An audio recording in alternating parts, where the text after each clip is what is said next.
क्या होगा अगर एक मॉडर्न डॉक्टर आज से 2000 साल पीछे चला जाए, एक ऐसे टाइम पे जब हिस्ट्री का one of the biggest rebellion शुरू ही होने वाला हो और लोगों की जिंदगी की कोई कीमत ही ना हो। तो तैयार हो जाइए ऐसी ही एक स्टोरी के लिए जहां हमारा एमसी रीइंकारनेट होकर खुद को पास्ट में पाता है। तो चलिए बिना कोई वक्त गवाए इस मानहवा को शुरू करते हैं। एक ब्राइट लाइट्स और तेज म्यूजिक से भरे लाइवली कैरोके बार में अचानक किसी की ऊंची आवाज शांति को तोड़ देती है। एक बंदे ने चिल्लाकर किसी को अपनी गर्लफ्रेंड के पास से हाथ हटा लेने को कहा। आसपास के लोग चौंक जाते हैं। किसी को दर्द में चीखते देख पास खड़ी लड़कियां दंग रह जाती हैं। सिचुएशन और एस्केलेट हो रही थी। लड़के का नाम है जिनसू हान। वो है जनरल सर्जरी स्पेशलिटी के तीसरे साल का स्टूडेंट। बिना किसी वार्निंग के जिनसू उस आदमी के मुंह पर एक जोरदार पंच मारता है। वो आदमी उस ब्लो के लगते ही पीछे गिर जाता है। उसकी टेबल पर रखा फ्राइड चिकन और ड्रिंक भी पलट जाती है। और ऐसे ही जिनसू ने खुद का फ्यूचर बर्बाद कर दिया। अपनी गर्लफ्रेंड की गुजारिश को नजरअंदाज करते हुए वो गुस्से में चिल्लाता है कि उस हरामजादे की उसकी गर्लफ्रेंड पर हाथ डालने की हिम्मत कैसे हुई। वो आदमी ने गुस्से से कहा कि उसमें अपने सुपरवाइजर को मारने की हिम्मत कहां से आई। क्या वो क्रेजी है? जिनसू ने भी डिटर्मिनेशन के साथ अडिग होकर जवाब दिया कि हाँ, वो क्रेजी है। वो सब कुछ सह सकता है, लेकिन अपनी गर्लफ्रेंड के साथ वो ऐसा एक्ट नहीं सह सकता। लेकिन भले ही रीजन कोई भी हो, अपने सुपरवाइजर को हिट करने के कॉन्सिक्वेंसेस बहुत बड़े थे। एक सीनियर फैकल्टी डॉक्टर ने उसे डांटते हुए कहा कि क्या उसने सही में अपने प्रोफेसर को हिट किया? वो खुद को समझता क्या है? उसे इतना क्रेजी हो जाने की क्या जरूरत थी? उसका स्पेशलिस्ट बनने का सपना यही खत्म हो गया। जिनसू प्रोफेसर को कोसते हुए अपनी लैब कोट को डस्टबिन में फेंकता है और हॉस्पिटल के कॉरिडोर से निकलने लगता है।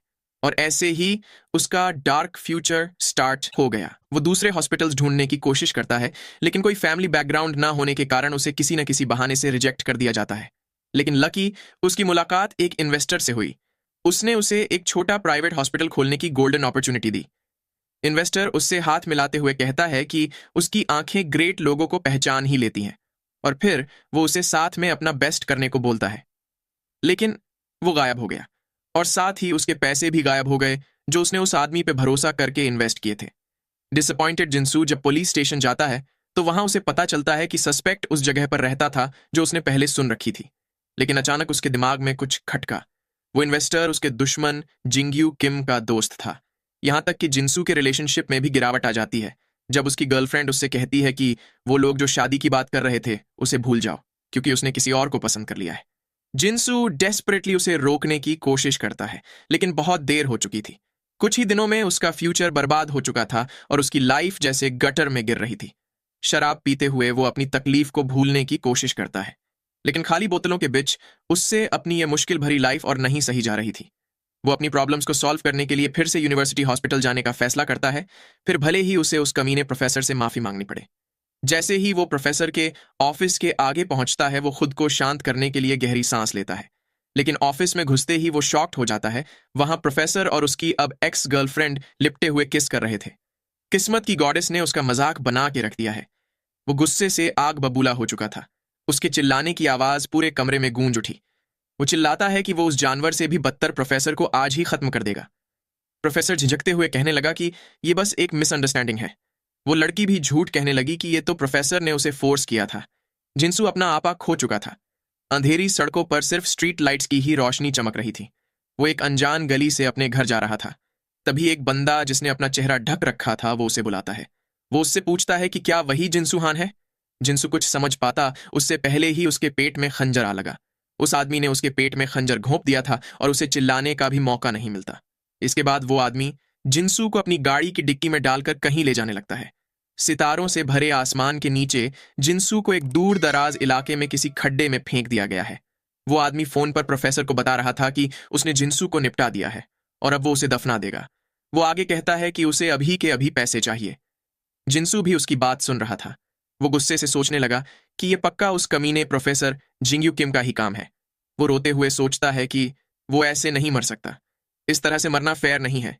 ऐसे ही पहाड़ों में किसी अनजान जगह पर उसे दफना दिया जाता है और उसकी लाइफ वहीं खत्म हो जाती है। लेकिन फिर कुछ अजीब होता है। कुछ आवाज के चलते उसकी आंख खुल जाती है। एक आवाज गूंजती है कि स्पिरिचुअल आईज ओपन हो चुकी है। उसके सामने उसकी जिंदगी की एक रिपोर्ट ओपन होती है जिसमें लिखा था कि वो या तो हेवन में जा सकता है या फिर रीइंकारनेशन ले सकता है। जिनसू दंग रह जाता है और सोचता है कि वो कहाँ है। जिस हिसाब से उसे फेटल स्पॉट पे खंजर लगा था उसे तो मर जाना चाहिए था। तभी वो आवाज उससे कहती है कि वो एक नई स्पिरिट है। जिनसू कहता है कि क्या इसका मतलब वो मर चुका है? आवाज उसे बताती है कि उसके जजमेंट का टाइम आ चुका है और यहां पर यह डिसाइड किया जाएगा कि वो हेवन में जाएगा कि हेल में। चूंकि जिनसू के पॉइंट्स हाई थे तो वो बिना जजमेंट के सीधा हेवन में जा सकता है, लेकिन अगर वो चाहे तो रीइंकारनेट होकर नई लाइफ भी जी सकता है। जिनसू को यह समझ नहीं आता कि हेवन जाने का या रीइंकारनेट होने का मतलब क्या है। वो आवाज उसे कहती है कि अगर उसने 30 सेकंड में रीइंकारनेशन की टिकट बाय नहीं की तो ऑटोमेटिकली हेवन की टिकट परचेस कर ली जाएगी और वो हेवन में एंटर करेगा। और ऐसे ही काउंटडाउन स्टार्ट हो गया। ये देखकर जिनसू काफी कंफ्यूज था। वो समझ नहीं पा रहा था कि उसे क्या करना चाहिए। वो सोचने लगा कि हेवन में जाकर तो उसके पॉइंट्स वेस्ट हो जाएंगे। तभी टाइम बढ़ता देखकर उसने चिल्लाकर कहा कि वो रीइंकारनेट होना चाहता है। आवाज ने उसे बताया कि उसने रीइंकारनेशन टिकट परचेज कर ली है। अब उसे रीइंकारनेट होने की जगह पिक करनी होगी। उस आवाज ने कहा कि वो अपनी पिछली जॉब में एक डॉक्टर था और उसके पास काफी सारे सर्जिकल पॉइंट्स थे। तो क्या वो ऐसी किसी जगह पर जाना चाहेगा जहां उसकी सर्जिकल स्किल्स काम आ सके? जिनसू उसे एक्सेप्ट कर लेता है। आवाज उसे रीइंकारनेट होने के लिए 3 ऑप्शंस देती है। एक ऐसी जगह जहां 10 से कम पेशेंट्स हों, दूसरी ऐसी जगह जहां 20 से कम पेशेंट्स हों, या फिर ऐसी जगह जहां बहुत सारे पेशेंट्स हों। जिनसू सोचता है कि उसे रीइंकारनेट होते ही पेशेंट्स को ट्रीट करना है, इसलिए अगर उसे चुनना हो तो बहुत सारे पेशेंट्स वाली जगह बेस्ट रहेगी, ताकि वो ज्यादा से ज्यादा लाइव्स बचा सके और काफी सारे पैसे कमा सके। वो काफी सारे पेशेंट्स वाली जगह चुनता है क्योंकि वो अपनी डॉक्टर की जॉब के प्रति लॉयल रहना चाहता था। इसके बाद आवाज ने उससे काफी और डिसीजंस करवाए। बिना ये जाने कि उसकी चॉइसेस की क्या इंपॉर्टेंस है, वो ऑप्शंस चुनता गया। आवाज ने उसे कहा कि चॉइसेस सक्सेसफुली पिक्ड हो चुकी हैं और फिर उसे अपनी अच्छी नई लाइफ के लिए विश करती है। जिनसू उस आवाज से पूछता है कि वो कौन है, कोई एंजल या फिर कोई कंप्यूटर सिस्टम। उसे कोई जवाब नहीं मिलता और तभी उसके सामने एक वाइट पोर्टल ओपन होने लगता है। वो पोर्टल उसे अपने अंदर खींचने लगा और देखते ही देखते वो उस पोर्टल में पूरा समा गया। किसी दूसरे वर्ल्ड में जमीन पर गिरा एक बंदा होश में आने लगता है। जमीन से उठ बैठते हुए जिनसू सोचने लगा कि क्या वो सही में रिइंकारनेट हो गया है। उसे काफी दर्द हो रहा था। उसने जब अपनी छाती पे देखा तो वहां एक गहरा घाव था। वो घाव अपने आप हील होने लगता है। वो खुश होते हुए चल पड़ता है और कहता है कि उसका रीइंकारनेट होने का डिसीजन सही था। तभी सामने से काला धुआं उठता देख वो चौंक जाता है। उसने अपने चारों ओर का नजारा देखा तो एक भयानक सीन उसकी आंखों के सामने था। घरों में आग लगी हुई है और चारों तरफ घायल और मरे हुए लोग पड़े हैं। काफी लोग दर्द और दुहक के मारे चिल्ला रहे थे। जिनसू सोचने लगा कि क्या ये कोई बैटलफील्ड है। उसका सिर अचानक तेज दर्द से फटने लगा। उस शरीर के ओरिजिनल ओनर की यादें उसके दिमाग में आने लगीं। अब उसे सब कुछ साफ हो चुका था। वहां पर लगे फ्लैग्स देखकर वो समझ चुका था कि वो अब 3 किंगडम्स के एरा में रिइंकारनेट हो चुका है। और ऐसे ही 3 किंगडम्स के वर्ल्ड में एक मॉडर्न डॉक्टर की नई लाइफ शुरू हो गई। एक ऊंची चट्टान से नीचे जलते हुए गांव को देखकर जिनसू ने तुरंत वहां जाने का फैसला लिया। उसे जलती हुई झोपड़ियों और बिखरे हुए मलबे के बीच घायल लोगों की कराहटें सुनाई दे रही थीं। वो सोचने लगा कि आखिर यहां हुआ क्या था। तभी उसकी नजर एक आदमी पर पड़ती है जो कि मुश्किल से जिंदा था और मदद के लिए चिल्ला रहा था। जिनसू तुरंत उसके पास जाकर बैठ गया। उसने उस आदमी को अपने पेट पर से हाथ हटाने को कहा क्योंकि वो उसके घाव देखना चाहता था। वो आदमी उससे खुद को बचाने के लिए रिक्वेस्ट करने लगा।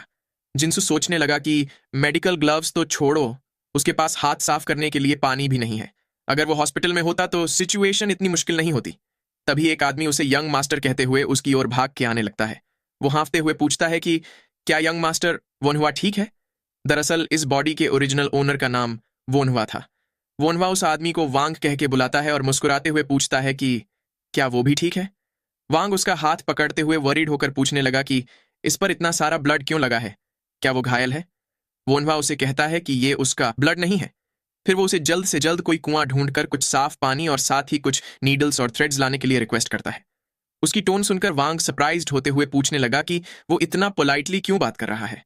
वोनहुआ उसे फिजूल की बातें छोड़कर जल्दी अपना काम करने को कहता है। वांग भागते हुए वो चीजें लेने के लिए जाने लगा। वहीं वोनहुआ अभी भी झिझक रहा था। अगर ये हॉस्पिटल होता तो वो पहले एनेस्थीसिया देकर अच्छे से चेक करता और बाद में इलाज करता। लेकिन अभी उसे समझ नहीं आ रहा था कि उसे क्या करना चाहिए। उसके पास खुद के हाथों से सब कुछ चेक करने के अलावा और कोई ऑप्शन नहीं था। उसके हाथ कांपने लगे और उसके मन में सेल्फ डाउट ने जगह बना ली। लेकिन सामने एक व्यक्ति मौत के कगार पर था और वह जानता था कि ये डरने का टाइम नहीं है। उसने खुद को भीतर ही भीतर संभाला और अपने डिटर्मिनेशन को बढ़ाया। कॉन्फिडेंस से अपनी बाजू ऊपर चढ़ाते हुए वोनहुआ घायल आदमी की हालत चेक करने लगा। उसे तुरंत एहसास हुआ कि अगर ब्लड की वजह से एयर पैसेज ब्लॉक हो गया तो सिचुएशन और भी डेंजरस हो जाएगी। और चूंकि उसके पास कोई मॉडर्न इक्विपमेंट नहीं था तो वो स्टमक के अंदर देख भी नहीं सकता, उसे अब अपने खुद के हाथों से ही इमरजेंसी असिस्टेंस देनी पड़ेगी। उसने अपना हाथ स्टमक के अंदर डाला और चेक करने लगा। एब्डोमिनल एओर्टा और एसएमए बिल्कुल ठीक थे, बड़ी आर्टरीज भी ठीक ही थी, स्मॉल इंटेस्टाइन में भी कोई कट नहीं लगा था। लेकिन तभी कुछ फील करके वो चौंक गया। उस आदमी के लार्ज इंटेस्टाइन में कट लग चुका था। इसकी वजह से उसके पेट में इन्फेक्शन स्प्रेड हो सकता है। उसे सबसे पहले जमा हुआ ब्लड बाहर निकालना होगा। तभी उसे वांग की आवाज सुनाई दी। वांग कुछ विलेजर्स के साथ एक बड़े टब में पानी और बाकी सामान लेकर आ चुका था। वोनवा उसे कुछ साफ कपड़े के टुकड़े लाने को बोलता है, जिसे सुन वांग भाग के जाने लगा। तभी एक लड़की ने उसे नीडल और थ्रेड दिया। वोनवा उसे देखकर चौंक गया, क्योंकि उसने इतनी मोटी नीडल एक्सपेक्ट नहीं की थी। थ्रेड भी कई सारे छोटे थ्रेड्स को मिला के बनाया गया था। उसे इस टाइम की लिमिटेड ट्रीटमेंट सुविधाओं का एहसास हुआ। उसके पास और कोई ऑप्शन नहीं था, लेकिन उसने हार मानने से इनकार कर दिया। वो बिना ट्राई किए उस आदमी को मरने नहीं दे सकता। वो उस एंजल को कोसने लगा कि अगर उसने उसे ऐसी जगह रीइनकारनेट किया तो कम से कम कुछ टूल्स भी दे ही देता। उसने टब में से एक बाल्टी भर के पानी निकाला और उस आदमी के घाव को साफ करने लगा। बाद में उसने संभल कर इंटेस्टिन्स को सही जगह पर सेट किया और फिर संभलते हुए टांके लगाने लगा। लेकिन बीच में ही अचानक उसकी नीडल टूट गई। ये देख के वो इरिटेट हो गया, लेकिन फिर भी जैसे तैसे टांके लगाना जारी रखा। थोड़ी देर बाद आखिरकार टांके लग ही गए। वो थक कर बैठते हुए सोचने लगा कि उसने खुद से जितना हो सके उतना कर दिया है। टांके भी उसने जितना सोचा था उससे बेहतर लगे थे। तभी एक औरत दौड़ते हुए उसकी तरफ आने लगी। वो उस आदमी से गले लगकर रोने लगी। वो कह रही थी कि वो अकेली कैसे जिएगी। तभी पीछे से वोनवा उसे चिंता ना करने को कहता है। उसने कहा कि ट्रीटमेंट स्मूथली हो गई है, इसीलिए अगर सब कुछ ठीक रहा तो उसका हस्बैंड बच जाएगा। इस बात पर वो औरत भी सरप्राइज थी। वो पूछने लगी कि पेट कट जाने के बाद भी वो बच सकता है। उसने वोनवा से पूछा कि क्या वो एक फिजिशियन है। वोनवा ने मुस्कुराकर हाँ में जवाब देते हुए कहा कि उसने मेडिकल आर्ट्स की स्टडी की है। इसके बाद उसने कुछ और बंदों का भी सक्सेसफुली इलाज किया। वो एक बंदे के पेट पर लगा कट भी पहले की तरह ही ठीक करने लगा। वो उसे थोड़ी देर और सहने को कहता है, लेकिन तब तक वो आदमी खत्म हो चुका था। ये देखकर वो काफी निराश था। उसने उस आदमी की आंखें बंद की और उसे न बचा पाने के लिए काफी उदास हो गया। लेकिन फिर वो डिटर्मिनेशन के साथ खड़ा हो गया। उसने डिसाइड किया कि वो और लोगों को बचाने की भी पूरी कोशिश करेगा। ऐसे ही शाम हो गई। वोनहुआ और वांग घर की ओर जाने लगते हैं। वांग गुस्से से कह रहा था कि वो बैंडिट्स मरना डिजर्व करते हैं, लेकिन ये अच्छी बात है कि यंग मास्टर को कोई चोट नहीं लगी है। वोनहुआ उसकी बात में हामी भरता है, लेकिन वो मन ही मन कह रहा था कि उसका यंग मास्टर तो कब का मर चुका है और अब दूसरी स्पिरिट उसकी बॉडी में आ गई है। फिर वो वांग से पूछता है कि अब जबकि सोल्जर्स को भेज दिया गया है तो बैंडिट्स का खात्मा भी हो ही जाएगा, है ना? वांग कहता है कि उसे नहीं लगता कि ऐसा कुछ होगा। क्या उसे लगता है कि सोल्जर्स बैंडिट्स को मारने के लिए अपनी जान जोखम में डालेंगे? और वैसे भी अगर ये इतना डेंजरस ना होता तो भी वो लोग कुछ देर तक फाइट करने का प्रिटेंड करते और फिर रुक जाते। रूमर्स तो ऐसे भी है कि बैंडिट्स उन सोल्जर ऑफिशियल्स को रिश्वत देते हैं। वोनहुआ पूछने लगा कि क्या सही में ऐसा होता है। वो सोचता है कि ऐसा कुछ होने के लिए ये वर्ल्ड कितना करप्ट और क्रूल होगा। वो समझ गया कि इतिहास में येलो टर्बन रिबेलियन क्यों हुआ था। तभी उसके दिमाग में कुछ खटका। अगर टाइम के हिसाब से देखा जाए तो उसे महसूस हुआ कि रिबेलियन का टाइम निकट आ रहा है। उस रिबेलियन में बस कुछ ही साल बचे हैं। वो सोचने लगा कि पूरे चाइना में कोई भी जगह बिना वॉर के नहीं है। वो कहीं भाग भी नहीं सकता। वो उस एंजल को कोसते हुए कहने लगा कि ये सब उसकी गलती है। वही वांग उसे पूछने लगा कि क्या वो उसके बारे में बात कर रहा है। वोनहुआ ने कहा कि नहीं, वो किसी और के बारे में बात कर रहा है। ऐसे ही शाम तक वो लोग घर पहुंच गए। वांग उसे पहले नहा लेने को कहता है, क्योंकि अगर किसी ने उसे ऐसे देख लिया तो उन्हें लगेगा कि वो इंजर्ड है। वोनहुआ भी उसे आज की हेल्प के लिए थैंक यू कहता है। बाल्टी से पानी निकालते हुए वो सोचने लगा कि इस बॉडी के असली ओनर पर उसकी दूसरे शहर की स्कूल से वापस आते वक्त हमला हुआ होगा। उसके ग्रैंड पेरेंट्स और फादर काफी सालों पहले गुजर चुके हैं और इस परिवार ने अपनी शान और पावर खो दिया है। उसकी माँ कुछ महीनों से बीमार है और इसीलिए वो मेडिकल की बुक्स पढ़ रहा था। वो सोचता है कि अगर इस बंदे की जगह वो खुद होता तो वो भी यही करता। उस फैमिली का सबसे बड़ा भाई 21 साल का है और उसका नाम हुआबुक है। दूसरा बड़ा भाई 18 साल का है और उसका नाम हुआफेन है। वो सोचने लगा कि उन दोनों को बड़ा भाई कहने में उसे थोड़ा ऑकवर्ड फील होता है, क्योंकि असल में वो खुद 31 साल का है। लेकिन अब जबकि उसे इसी बॉडी में रहना है तो उसके पास और कोई चारा नहीं है। तभी उसे पीछे से कोई आवाज लगाता है। ये उसका सबसे बड़ा भाई हुआबुक है। हुआबुक उससे पूछता है कि उसने वांग से सुना कि वोनहुआ बैंडिट से मिला था, क्या वो ठीक है? वोनहुआ ने कहा कि फॉर्चुनेटली उसे बिल्कुल भी चोट नहीं लगी है। हुआबुक ने भी ये जानकर चैन की सांस ली। वो बैंडिट्स की बात सुनकर काफी चिंतित था।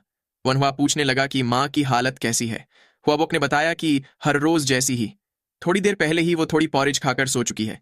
वनवा ने सोचा कि अगर वो सो चुकी है तो वो उन्हें बाद में चेक करेगा।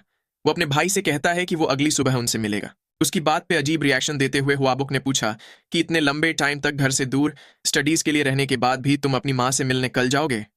वनवा भी उसकी बात सुनकर चौंक गया, क्योंकि अगर कोई इतने लंबे टाइम तक अपने माँ से न मिलने के बाद भी उन्हें दूसरे दिन मिलने के लिए बोलेगा तो लोग तो उसे अनफिलियल सन समझेंगे ही।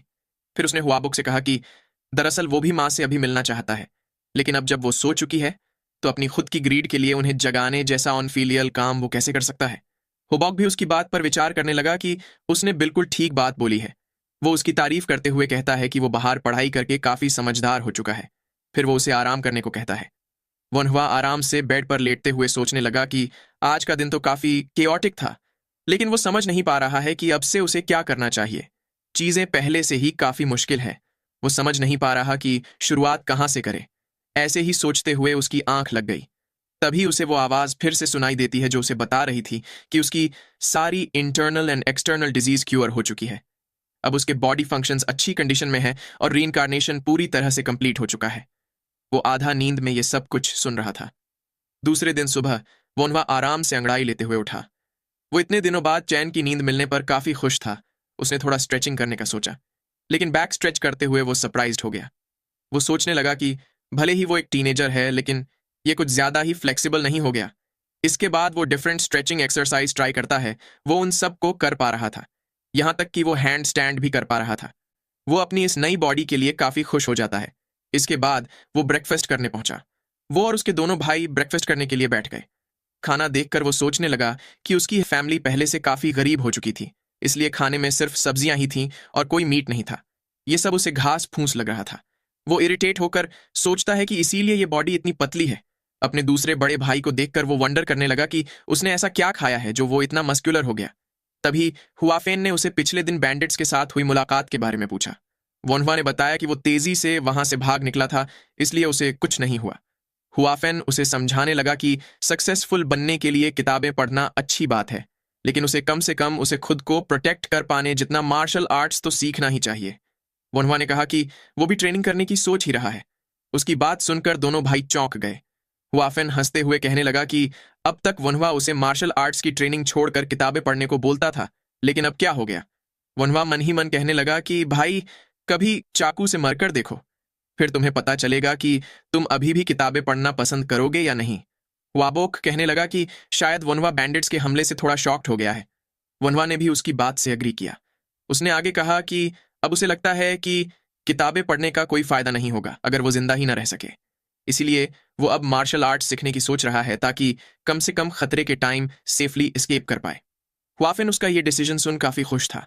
वही हुआबोक कहने लगा कि इससे अच्छा तो तुम सिविल सर्वेंट बन के अच्छे मार्शल आर्ट्स वाले लोगों को अपने अंडर ले सकते हो। खाना खत्म करने के बाद हुआबोक उठा और कहने लगा कि अब उसे अपनी माँ से मिल लेना चाहिए। अपनी माँ के कमरे के बाहर पहुंचकर उसने पूछा कि क्या वो जाग चुकी है। कमरे के अंदर से उन्हें अंदर आने को कहा गया। वोनहुआ को देखकर वो पूछने लगी कि वो कब वापस लौटा। उन्होंने बैठते हुए मेड को पीछे पिलो रखने के लिए बोला। वो वोनहुआ से कहने लगी कि इतना दूर से वो इतने जल्दी वापस क्यों आ गया, लेकिन बोलते बोलते वो अचानक दर्द से कराह उठी। ये देखकर वोनहुआ चिंतित हो गया। वो उनके पास जाकर पूछने लगा कि क्या वो ठीक है। उसकी माँ कहती है कि वो बिल्कुल ठीक है और आगे पूछती है कि वो इतना जल्दी वापस क्यों आ गया। वोनहुआ ने बताया कि उसने उनकी खराब तबीयत के बारे में सुना, इसलिए थोड़ा टाइम निकालकर वापस आ गया। उसकी माँ ने कहा कि वो ठीक है, उनकी तबीयत इतनी भी खराब नहीं है कि उसे अपनी पढ़ाई छोड़कर वापस आना पड़े। समय के साथ वो अपने आप ठीक हो जाएगी, इसलिए उसके बारे में ज्यादा वरीड ना हो। वही वोनहुआ उनका हाथ पकड़कर चेक करते हुए सोचने लगता है कि ये बिल्कुल भी ठीक नहीं है। इन्हें लीवर या गैल ब्लैडर से रिलेटेड कोई दिक्कत है। वो अपनी माँ को आराम से लेटने को कहता है, क्योंकि वो उन्हें एग्जामिन करना चाहता था। वो सोचने लगा कि अगर इन्हें लिवर में दर्द हुआ तो ये काफी डेंजरस हो सकता है। लिवर के पेन को साइलेंट किलर भी कहा जाता है। वो उनके पेट पे उंगली से प्रेशर देकर चेक करने लगा, जिससे उसकी माँ दर्द से कराह उठी। लिवर पे थोड़ा प्रेशर लगते ही वो दर्द से चीख उठी। पीछे खड़े दोनों भाई भी ये देखकर चौंक गए। हुआफेन ने गुस्से से वोनहुआ का हाथ पकड़ लिया और पूछने लगा कि वो क्या कर रहा है। वोनहुआ ने समझाते हुए उसे अपना हाथ छोड़ने को कहा, क्योंकि ये एक इंपॉर्टेंट मैटर था। हुआफेन कहने लगा कि अपनी बीमार माँ को दर्द देने में क्या इंपॉर्टेंट है।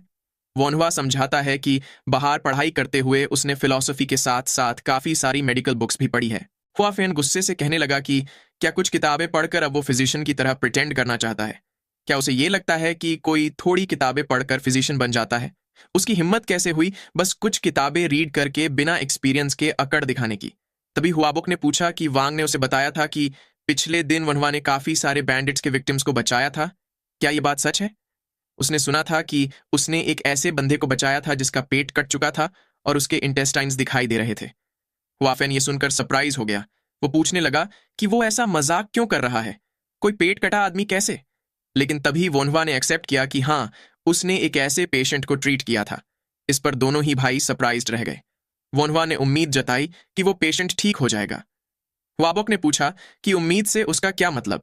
क्या वो तुम्हारे ट्रीट करने के बाद अभी भी मर सकता था? वोनवा ने स्पष्ट किया कि पेशेंट की हालत इतनी फेटल थी कि उसकी जान कभी भी जा सकती थी। लेकिन जब कोई मरने की कगार पर हो तो मेडिकल आर्ट सीखा हुआ कोई भी इंसान कुछ भी न करके कैसे हार मान सकता है? अगर उसे थोड़ी भी उम्मीद दिखेगी तो वो हार नहीं मानेगा।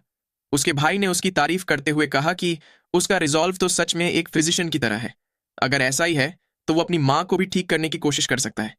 क्या पता तुम्हारी डिटर्मिनेशन देखकर ऊपर वाला खुश होकर हमारी मदद कर दे। उसकी बात से खुश होकर वोनवा ने अपनी माँ को डायग्नोज करना शुरू कर दिया। उसने बारी बारी से उनके लिवर और पेट पे प्रेशर देकर पूछा कि क्या उन्हें दर्द हो रहा है। दोनों ही बार उसकी माँ ने न में जवाब दिया। वो सोचने लगा कि तो फिर इनकी बीमारी क्या हो सकती है। फिर उसने उनके कोलेसिस्टाइटिस पे थोड़ा सा प्रेशर दिया। उसके ऐसा करते ही उसकी माँ दर्द से चीख पड़ी। अब उसे पता चल चुका था कि यह दर्द उनके पित्ताशय में हो रहा है। वो ये सोचते हुए दुखी हो गया कि उन्हें ये दर्द कितने महीनों से झेलना पड़ा होगा। मॉडर्न सर्जिकल इक्विपमेंट की कमी से निराश होकर वनवा ने मन ही मन अफसोस जताया। कोलेसिस्टेक्टमी करना इस ईरा में संभव नहीं था। तभी उसकी माँ ने कहा कि वो फिजिशियन की बताई हुई दवाई लेती आ रही है, इसलिए उसे ज्यादा चिंता करने की जरूरत नहीं है। वनवा ने सोचा कि ये कोई दवाई लेने से ठीक होने वाली बीमारी नहीं है। तभी कुछ फील करके वो चौंक गया। उसके दिमाग में अचानक से काफी सारा हर्बल मेडिसिन का नॉलेज आने लगा। वो सोचने लगा कि ये इन्फॉर्मेशन पक्का इस बॉडी के ओरिजिनल ओनर ने पढ़ी होगी। वो अफसोस जताता है कि ये नॉलेज अभी उसकी माँ को बचाने के लिए इनफ नहीं है, लेकिन कुछ नॉलेज अभी भी काम आ सकता है। उसने अपने बड़े भाई से पूछा कि क्या उनके पास फिजिशियन का दिया हुआ प्रिस्क्रिप्शन है। वाबुक ने उसे थोड़ी देर रुकने को बोला। फिर वो जाकर उसे ढूंढने लगा। वोनवा इस बात से इम्प्रेस था कि इन्होंने अभी भी प्रिस्क्रिप्शन अच्छे से संभाल के रखा है। वाबुक ने उसे प्रिस्क्रिप्शन पकड़ाते हुए कहा कि ये उन्हें एक फेमस फिजिशियन ने दिया था। वोनवा उसमें लिखी मेडिसिन पढ़ने लगा। वो पढ़कर उसके हाथ कांप रहे थे। वो सोचने लगा कि ये क्या बकवास है। उसमें लिखी सारी दवाइयां फिजूल और महंगी थीं। उसने उनको बताया कि इन मेडिसिन से कुछ नहीं होने वाला। उसने एक्सप्लेन किया कि उनकी माँ को दर्द इसलिए हो रहा है क्योंकि उनके गॉल ब्लैडर के अंदर कुछ फंसा हुआ है। ख्वाबोक ने पूछा कि क्या उनके गॉल ब्लैडर में स्टोन है। वोनवा ने उसे हाँ में जवाब दिया। थोड़ी हिचकिचाहट के बाद ख्वाबोक उसकी बात पे भरोसा कर ही लेता है और पूछता है कि तो फिर उन्हें कौन सी दवाई लेनी चाहिए। वोनवा उसे दर्द थोड़ा कम करने के लिए कुछ दवाई बताता है। हुआफेन ने पूछा कि थोड़ा से उसका क्या मतलब है, क्या उसके पास और कोई बेहतर तरीका भी है। वनवा ने जवाब दिया कि सबसे बेहतर तरीका तो गॉल ब्लैडर से स्टोन्स बाहर निकालना ही है। खुश होते हुए हुआफेन ने पूछा कि क्या यह सच में पॉसिबल है। वोनवा ने कहा कि हाँ, ये पॉसिबल तो है, लेकिन उसके लिए उनका पेट खोलना पड़ेगा। उसकी बात सुनकर दोनों भाई शॉक्ड रह गए, जबकि वोनवा शांत और अपने डिसीजन पर कायम रहता है। वो अपनी बात समझाते हुए कहता है कि दूर ग्रेट वॉल के पास के वेस्टर्न फिजिशियंस ने कहा है कि हम चाकू से पेट खोलकर उसमें से स्टोन्स रिमूव कर सकते हैं। हुआफेन उसकी बातें सुनकर भड़क जाता है। वो उसे पागल कहता है और पूछता है कि उसकी ऐसा कुछ सजेस्ट करने की हिम्मत भी कैसे हुई। वोनवा सोचता है कि इस ईरा के लोगों का पेट खोलने की बात सुनकर ऐसे रिएक्ट करना वो समझ सकता है, लेकिन फिर भी अपनी माँ के लिए, इस बॉडी के असली ओनर के लिए वो उसकी माँ को बचा कर ही रहेगा। वो समझाते हुए हुआफेन से कहता है कि किसी का पेट खोलने से ये मतलब नहीं होता कि वो इंसान मर जाएगा। उनका पेट खोलकर उसमें से स्टोन्स निकालने के बाद उसे वापस बंद करके अच्छे से देखभाल की जाए तो उनकी माँ फिर से हेल्थी हो जाएगी। हुआफेन ने गुस्से से उसका कॉलर पकड़ लिया। वो धमकाते हुए पूछने लगा कि ऐसा कहने की उसकी हिम्मत कैसे हुई। वाबक उसे रुकने को बोलता है। वो कहने लगा कि ग्रेट वॉल का मेडिकल आर्ट सही में काफी ग्रेट साउंड करता है, लेकिन उसने खुद भी आज तक कभी पेट काटने वाली बात नहीं सुनी। सुनना तो दूर, वो ऐसी बात सोच भी नहीं सकता। हार ना मानते हुए वोनहुआ कहता है कि अगर उन्होंने कुछ नहीं किया तो इवेंचुअली उनकी मां मर जाएगी। क्या उन लोगों को यह चलेगा? तभी एक तेज आवाज गूंज उठी। हुआफेन ने उसे एक थप्पड़ जड़ दिया था। वो गुस्से से उसका कॉलर पकड़ते हुए कहने लगा कि मैंने तुम्हें अपने शब्दों पे काबू रखने के लिए बोला था, तुम अपनी माँ के सामने ऐसा कुछ कैसे बोल सकते हो? हुआबॉक बीच में आकर उसे रोक लेता है। हुआफेन अभी भी गुस्से में बोल रहा था कि ये बेवकूफ कुछ भी नॉनसेंस बातें बोले जा रहा है। किसी को अपनी स्किल्स को नॉनसेंस कहता सुन वोनहुआ भी गुस्से से भर जाता है। वो गुस्से के मारे हुआफेन को पंच मारने के लिए बढ़ा, लेकिन उसका पंच बस उसके भाई के गाल को छू कर निकल गया। हुआफेन कहने लगा कि अब उसमें अपने बड़े भाई को मारने की भी हिम्मत आ गई। वो इरिटेट होकर वोनहुआ को पीटने के लिए अपना हाथ उठा लेता है। वोनहुआ ने भी डर के मारे अपनी आंखें बंद कर ली। हुबॉक चिल्ला के उन दोनों को अपनी माँ के सामने हंगामा करने से मना करता है। हुफेन वोनहुआ पर ब्लेम डालने की कोशिश करता है, लेकिन हुबॉक ने उसे बड़ा होकर भी ऐसे बिहेव करने के लिए डांट लगाई। वो दोनों चुपचाप उसकी डांट सुनने लगे। तभी उनकी माँ होफेन से कहती है कि उसे इतना एग्रेसिव नहीं होना चाहिए। वोनहुआ तो सिर्फ उन्हें बचाने के लिए ये सब कुछ कह रहा है। होफेन झुककर अपनी माँ से माफी मांगने लगा। फिर उसकी माँ वोनहुआ को भी कहने लगी कि भले ही तुम्हारा बड़ा भाई तुम्हें मारे, लेकिन तुम्हें उस पर हाथ नहीं उठाना चाहिए था। ये बैड मैनर्स तुमने कहाँ से सीखे? वोनहुआ ने भी शर्म के मारे सिर झुका लिया। फिर उनकी माँ उन्हें कहती है कि फिजिशियन की बताई इतनी महंगी दवाई से उन्हें कोई फायदा नहीं हो रहा, इसलिए फिलहाल के लिए वो वोनहुआ ने जो दवाई सजेस्ट की है उसे ट्राई करेंगे। हुआबॉक उन्हें कहने लगा कि अगर बात पैसों की है तो चिंता ना करे, वो कुछ ना कुछ करके उसका इंतजाम कर ही लेंगे। उसकी माँ ने कहा कि बात पैसों की नहीं है, वो बस वोनहुआ पे भरोसा करना चाहती है। फिर वो उन्हें बाहर जाने को कहती है क्योंकि उन्हें आराम करना था। उनकी बात सुनकर वो तीनों ही कमरे से बाहर निकल आए। चलते हुए वोनहुआ सोचता है कि उसकी माँ को सर्जरी की जरूरत है, लेकिन अभी तो उसके पास कोई टूल्स भी नहीं है, और अगर उसने कुछ नहीं किया तो कुछ ऐसा हो सकता था जिससे फिर कभी ठीक किया नहीं जा सकता। अगर उसके दोनों भाई इसके लिए तैयार नहीं हुए तो उसे सीक्रेटली ये करना होगा। तभी पीछे मुड़कर हुआफेन उसे बुलाता है। उसकी आवाज सुन वोनहुआ डर गया। हुआफेन उससे माफी मांगते हुए कहता है कि वो अपनी माँ को ठीक होता हुआ ना देखकर काफी सेंसिटिव हो गया था। वोनहुआ भी कहता है कि उसकी कोई जरूरत नहीं है, उसने भी बिना सोचे समझे कुछ ज्यादा ही बोल दिया था। फिर हुआफेन हंसते हुए कहने लगा कि वैसे उसने जो पंच मारा था उसमें दम तो था, वो ऑलमोस्ट उसे हिट हो ही जाता। तभी वोनहुआ ने पूछा कि क्या वो उससे मार्शल आर्ट स्परिंग करना चाहेगा। उसका प्रस्ताव सुनकर हुआफेन भी सरप्राइज्ड हो गया। वोनहुआ ने आगे सजेस्ट किया कि जो भी हारेगा उसे जितने वाले की एक विश पूरी करनी होगी। क्या उसे यह मंजूर है? थोड़ी देर बाद दोनों ही स्पारिंग के लिए तैयार हो गए। सबसे बड़ा भाई हुआफेन से अपने छोटे भाई को ज्यादा ना मारने को और फाइट जल्दी खत्म करने को कहता है। हुआफेन भी हंसते हुए वोनहुआ से पूछने लगा कि क्या वो ये फाइट इसलिए करना चाहता है क्योंकि वो पिछली बार हुई फाइट से नाराज है। वोनहुआ भी पिछली बार की फाइट को याद करने लगा जब उसके भाई ने उसे बुरी तरह से पिट दिया था। उसने कहा कि नहीं, वो नाराज नहीं है, वो तो बस अब मार्शल आर्ट्स सीखना चाहता है, और होफेन उसके पहचान के लोगों में से सबसे बेस्ट मार्शल आर्ट्स मास्टर है। वो मन ही मन सोच रहा था कि वो इस घर में सबसे छोटा है, इसलिए अगर उसे लोगों से अपनी बात मनवानी है तो उसके पास उन्हें दिखाने के लिए कुछ तो होना ही चाहिए। वो भले ही शरीर से छोटा हो, लेकिन उसकी बॉडी कंडीशन काफी अच्छी थी, इसलिए वो ट्राई करके देखेगा। हुआफेन हंसते हुए कह रहा था कि चलो, आखिरकार बाहर पढ़ाई करके उसे इतना तो समझ आया कि उसका बड़ा भाई मार्शल आर्ट्स में कितना बढ़िया है। वो उसे मैच स्टार्ट करने को बोलता है। दोनों ही आमने सामने खड़े हो गए। हुआफेन उसे पहले हमला करने का मौका देता है। वो हुआबॉक से कहता है कि वो इसे जल्द ही खत्म कर देगा। अपने भाई का ध्यान भटका हुआ पाकर वोनहुआ को एक ओपनिंग मिल जाती है। उसके हिसाब से एम्बुश ही सबसे बेस्ट अटैक होता है। वो तेजी से पंच मारने के लिए आगे बढ़ा, लेकिन तभी धाड़ करके आवाज आई। हुआफेन ने उसके पेट में लात दे मारी थी। वो घसीटता हुआ पीछे गिरने लगा। वो सोच रहा था कि यह कैसे हुआ। अपने भाई की मूवमेंट को वो देख भी नहीं पाया। वही हुआफेन उसे स्मर्क करके देखता है। उसने कहा कि तुम्हारा एम्बुश तो काफी ईजी था। वोनहुआ भी उसे देख काफी गुस्सा हो गया। उसने डिसाइड किया कि अब तो वो उसे पंच मारकर ही रहेगा। ऐसे ही उन दोनों की लड़ाई फिर से शुरू हो गई। हुआबॉक वहीं खड़ा उनको देखने लगा। थोड़ी देर बाद वोनहुआ जमीन पे लेटा आसमान देख रहा था। उसने सोचा कि वो अपने भाई का मुकाबला नहीं कर सकता है। हुआफेन हंसते हुए पूछने लगा कि क्या तुमने हार मान ली? तो अब मैं शर्त जीत गया, राइट? वोनहुआ ने तुरंत उठ खड़े होते हुए कहा कि ये किसने बोला? उसने अभी भी हार नहीं मानी है। तभी हुआफेन ने उसे लात मारने की कोशिश की, जिसे वोनहुआ ने अपने हाथों से ब्लॉक कर दिया। ये मौका पाकर वो उसके दूसरे पैर को देखता है। वो उस पर अटैक करने के लिए रेडी होने लगा। उसने हुआफेन का पैर पकड़कर दोनों हाथों से पीछे खींच लिया। हुआफेन भी इसके लिए रेडी नहीं था। उसे नीचे गिरा के वोनहुआ सोचने लगा कि अब बाजी उसके हाथ में है, लेकिन तभी हुआफेन ने उसका हाथ पकड़ लिया। वो उसके दोनों हाथ पकड़ के ईविल स्माइल देने लगा। उसने कहा कि अगर वो अपना हाथ नहीं चला सकता तो वो। इतना कहकर उसने लेटे हुए ही वोनहुआ के पेट में लात दे मारी। इस हमले से वोनहुआ दर्द के मारे अपना पेट पकड़कर जमीन पे लौटने लगा। हुआफेन वहीं खड़ा उसे देखता है। उसने कहा कि वो अपनी विश सोचकर बाद में उसे बताएगा। वोनहवा अपने कमरे में बैठा आराम करने लगा। उसकी पीठ अभी भी दर्द कर रही थी। वो आज की फाइट के बारे में सोचते हुए बोलने लगा कि उसने सोचा नहीं था कि उसका भाई उसे ऐसे पुश करेगा। वो काफी पेनफुल था। वो सोचने लगा कि उसका भाई क्या विश मांगेगा। क्या उसने विश वाली शर्त रख के खुद के ही पैर पे कुल्हाड़ी मार दी है? वो अपना खाना देखकर सोचता है कि आज पूरे दिन के खाने में उसे बिल्कुल भी प्रोटीन नहीं मिला। वो इस फैमिली की हेल्प कैसे कर सकता है? इस फैमिली में तो कोई काम भी नहीं कर रहा, लेकिन सर्जरी करना बहुत ही अर्जेंट है। वो ब्लैकस्मिथ से सर्जिकल ब्लेड बनवा सकता है। अगर ठीक से नहीं तो कम से कम काम चल जाए वैसी कॉपी तो बन ही जाएगी। ब्लड ग्रुप को वो सिंपल टेस्ट करके पता लगा सकता है। लेकिन असली प्रॉब्लम है एनेस्थीसिया। इस ईरा में एनेस्थीसिया कैसे बनेगा? काफी सोचने के बाद भी उसके दिमाग में ऐसी कोई हर्बल मेडिसिन नहीं आ रही जिसे एनेस्थीसिया की जगह यूज किया जा सके। और ऊपर से यहाँ की नीडल्स भी नसों के जितनी बड़ी है। पतली नीडल पाना भी काफी मुश्किल होगा। ये सब सोचते हुए वो काफी फ्रस्ट्रेटेड हो जाता है। उसे सर्जरी करने के लिए एक असिस्टेंट भी चाहिए होगा। अब इस ईरा में जहां लोग पेट खोलने की बात सुनकर ही डर जाते हैं, क्या उसे ऐसा बंदा मिलना पॉसिबल भी है? इन सारी प्रॉब्लम्स के बारे में सोचते हुए वो खड़ा हो गया। उसने सबसे पहले सर्जरी के लिए एक नाइफ बनवाने का सोचा। इसके लिए उसे पैसे चाहिए होंगे। ड्रॉर खोलते ही उसे पैसे के कुछ मॉडर्न नोट्स दिखे।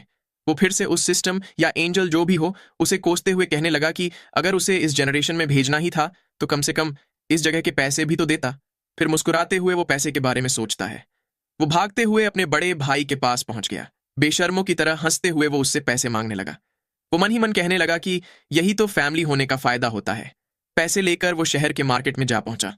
वो यहाँ पर इतने सारे लोग देखकर सरप्राइज हो जाता है। उसे वहां बहुत सारी अलग अलग चीजों की स्टोर्स दिखती है, लेकिन काफी घूमने पर भी उसे कहीं डंपलिंग की स्टोर नहीं दिखाई देती। वो सोचने लगा कि वो चाइना में ही है ना।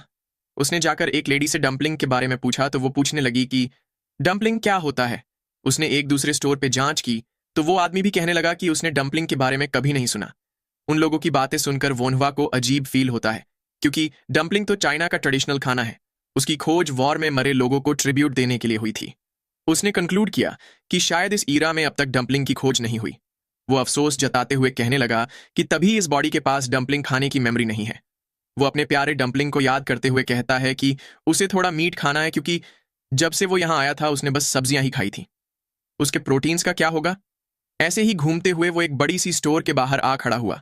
उसे देख वो सोचने लगा कि क्या ये एक क्लिनिक है? स्टोर के अंदर जाते हुए उसने पूछा कि क्या कोई है यहाँ?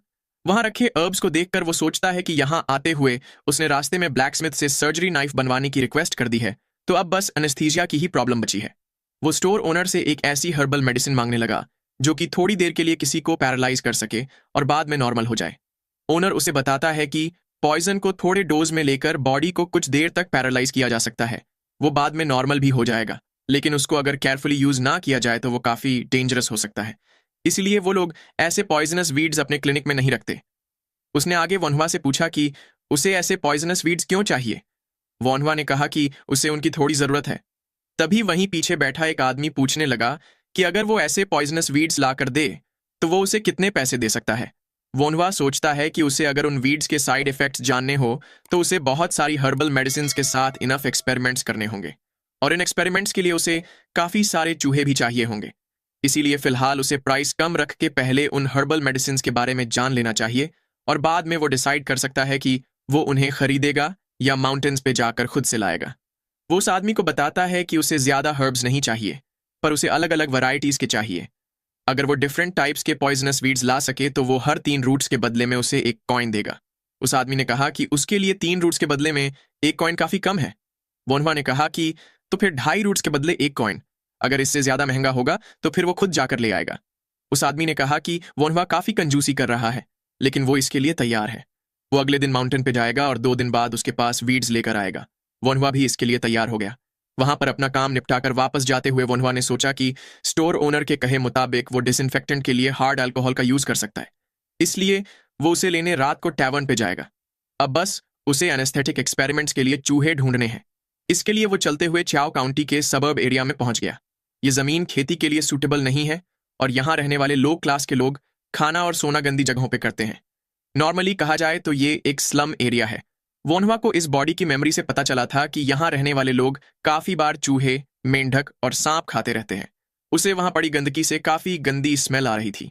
वो अपनी नाक दबाकर चलते हुए सोचता है कि ये जगह है ही ऐसी जहां लोग भूख से मरते हो। इसमें और ग्रुप बनाकर रह रहे भिखारियों में कोई अंतर नहीं है। वोनहुआ को इस जगह के हालात उसने जितना सोचा था उससे भी बदतर लगते हैं। तभी किसी चीज ने उसका ध्यान खींचा। वहां पर काफी सारे लोग भीड़ लगाकर परेशान एक्सप्रेशंस के साथ कुछ देख रहे थे। वोनहुआ ने सोचा कि आखिर वहां चल क्या रहा है। वो उन लोगों की भीड़ में से आगे जाने लगा। जब उसने आगे पहुंचकर देखा तो वहां कोई दर्द से चीख रहा था। उसने तेज कदमों से वहां बैठे आदमी की तरफ जाते हुए पूछा कि यहां हुआ क्या है। एक बंदे ने बताया कि वो आदमी फ्रूट्स तोड़ते वक्त पेड़ से गिर गया, पर ऐसा लगता है कि उसका पैर टूट चुका है। उसने वोनहुआ से पूछा कि लेकिन वो कौन है। वोनहुआ ने बताया कि वो एक फिजिशियन है और बस यहां से गुजर रहा था। उसने पूछा कि क्या वो उस आदमी को देख सकता है। वो बंदा हाँ में जवाब देते हुए उसे वहां बैठने को कहता है। वोनहुआ ने उस आदमी के पैर पे हाथ रखा तो वो दर्द से चीख उठा। वोनहुआ ने सोचा कि शायद उसकी हड्डी टूट चुकी है, लेकिन उसके पास फ्रैक्चर का एग्जैक्ट स्पॉट पता लगाने का कोई तरीका नहीं है। अगर हड्डी टूट गई और उससे उसके मसल फट गए तो उसे उसको भी स्टिच करना पड़ेगा। लेकिन क्या वो बिना किसी टूल्स और टेक्नोलॉजी के इसे ट्रीट कर पाएगा? और कोई तरीका ना पाकर उसने सबसे पहले घाव से बहता खून रोकने के लिए उस पर कपड़ा बांधकर लकड़ी से टाइट कर दिया। फिर वो घाव पे थोड़ा प्रेशर देकर उसे चेक करने लगा। इससे वो आदमी दर्द से चीख उठा। वोनहुआ ने सोचा कि उसकी ब्लड वेसल्स बिल्कुल ठीक है, लेकिन उसकी हड्डी पक्का टूट गई है। लेकिन अब जबकि वो फ्रैक्चर कहाँ लगा है ये पता नहीं लगा सकता, और इससे उसके मसल फट सकते हैं, तो वो अभी के लिए उस हिस्से को स्टिच कर देगा। लेकिन इस काम की पॉसिबिलिटी पे सवाल उठाते हुए वो उस आदमी को देखने लगा। उसका बच्चा और बीवी वहीं बैठकर काफी परेशान दिख रहे थे। उन्हें देखकर वोनहुआ ने गहरी सांस ली और कहा कि ये करने के अलावा उसके पास और कोई चारा नहीं है। वो अपने पीछे खड़े आदमी से थोड़ा बर्फ वाला पानी, क्लीन टॉवल और कुछ कपड़े लाने के लिए रिक्वेस्ट करता है। एक बंदा पूछने लगा कि ये बर्फ क्या होता है। दूसरा बंदा कहने लगा कि अभी तो विंटर शुरू भी नहीं हुआ, तो आइस वाटर कहाँ से मिलेगा। वोनहुआ को अपनी सिचुएशन का अंदाजा हुआ, क्योंकि इस ईरा में तो फ्रिज था ही नहीं, और ऊपर से ये एक स्लम एरिया है, इसलिए उसे ज्यादा उम्मीद नहीं रखनी चाहिए। उसने कहा कि तो फिर कुछ ठंडा पानी ही ला दो। उस आदमी के बच्चे ने उससे पूछा कि क्या कुएं का पानी चलेगा। वोनहुआ ने कहा कि हाँ चलेगा, लेकिन थोड़ा जल्दी, और साथ ही उनके पैर पर लगाने के लिए कुछ लकड़ी भी लेते आना। वो लड़का जल्दी आने का बोलकर तुरंत वहां से दौड़कर जाने लगा। वोनहुआ भी उसे थैंक यू कहता है। थोड़ी देर बाद जब खून निकलना बंद हो गया तो वोनहुआ ने पट्टी खोलकर उसे अच्छे से देखने का सोचा। उसका पैर काफी सूज चुका था, जिसे देखकर उसने कंक्लूड किया कि टूटी हुई हड्डी से पक्का उसके मसल्स फट गए हैं। वो सूजी हुई जगह देखकर फ्रैक्चर का पता लगाने की कोशिश करने लगा, लेकिन तभी कुछ देखकर वो दंग रह गया। उसको उस आदमी की हड्डी दिखाई देने लगी। उसे उसका टूटा हुआ हिस्सा भी दिखाई दे रहा था। इससे सरप्राइज्ड होकर वो सोचने लगा कि ये तो एक्सरे की तरह है। क्या ये कोई मैजिकल विजन है या बहुत सारे प्रोस्थेटिक देखने की वजह से उसे इल्यूजन हो रहा है। तभी वो विजन गायब होने लगा। ये देखकर वो जल्दी से उस बंदे का इलाज करने की सोचता है। उसने पीछे खड़े बंदों से कहा कि उसे टूटी हुई हड्डी ठीक करनी है, इसलिए प्लीज इस आदमी को पकड़ो ताकि ये हिले ना। कुछ लोगों ने आकर उस आदमी को पकड़ लिया और वोनहुआ उसकी हड्डी ठीक करने लगा। वो शुक्र मनाता है कि उसने उस विजन के खत्म होने से पहले ही हड्डी को वापस से फिट कर दिया। वो सोचता है कि शायद रीइंकारनेशन होने के बाद उसे कुछ एबिलिटी मिली है, लेकिन वो कुछ ज्यादा अच्छा भी दे सकते थे। खैर, ये उस मॉडर्न जमाने के यूजलेस पैसों से तो बेहतर ही है। तभी पीछे से वो बच्चा पानी लेकर आ गया। वोनहुआ के पास जाते हुए उसने पूछा कि क्या उसके पापा ठीक हैं। वोनहुआ ने कहा कि हाँ, वो ठीक है। फिलहाल के लिए वो बस दर्द की वजह से बेहोश हो गए हैं और थोड़ी ही देर में जाग जाएंगे। उसने नीडल निकालते हुए सोचा कि अच्छा हुआ कि ये बेहोश हो गया। फिर वो उस आदमी के घाव की स्टिचिंग करने लगा। सारे लोग उसे घाव की कपड़ों की तरह सिलाई करते देख दंग रह जाते हैं।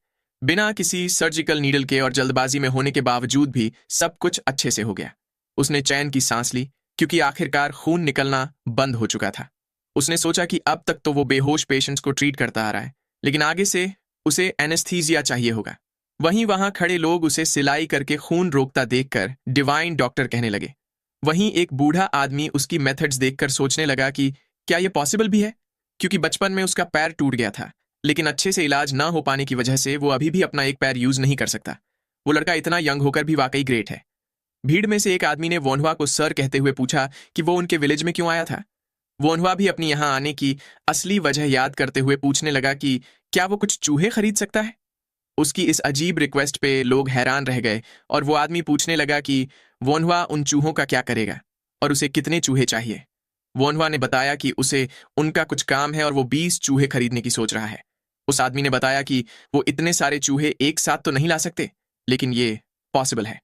वो मुस्कुराते हुए उससे प्राइस पूछ ही रहा था कि तभी वो बच्चा चिल्लाते हुए कहता है कि वो उसके लिए चूहे पकड़ लाएगा, लेकिन इसके बदले वो अपने पापा के इलाज पे डिस्काउंट चाहता है। उसे देखकर बाकी के आदमी चिढ़कर मुंह बनाते हुए जाने लगते हैं। वोन्हवा ने मन ही मन सोचा कि वो वैसे भी ट्रीटमेंट के पैसे नहीं लेने वाला था। फिर उसने उस लड़के से पूछा कि उसे इसमें कितना टाइम लगेगा। लड़के ने बताया कि ज्यादा नहीं, पर तकरीबन 4 दिन लगेंगे। वोन्हवा भी इसके लिए तैयार हो जाता है और बताता है कि वो 4 दिन बाद वापस आएगा। वो आगे उस लड़के को उसके पापा का ख्याल रखने के लिए सब कुछ एक्सप्लेन करने लगता है। वो लड़का भी ध्यान से पूरे इंटरेस्ट के साथ उसकी बात सुनने लगा। सब कुछ समझ लेने के बाद उसने कहा कि वो अपनी पूरी कोशिश करेगा। वोन्हवा वहां से जाते हुए उसे बताता है कि उसके पापा पक्का ठीक हो जाएंगे। लड़के ने भी कहा कि ऑफ कोर्स, क्योंकि आखिरकार उन्हें वोन्हवा ने जो ट्रीट किया है। वापस लौटते वक्त वो ब्लैकस्मिथ की स्टोर पे रुककर अपना रिक्वेस्ट किया हुआ नाइफ लेने लगता है।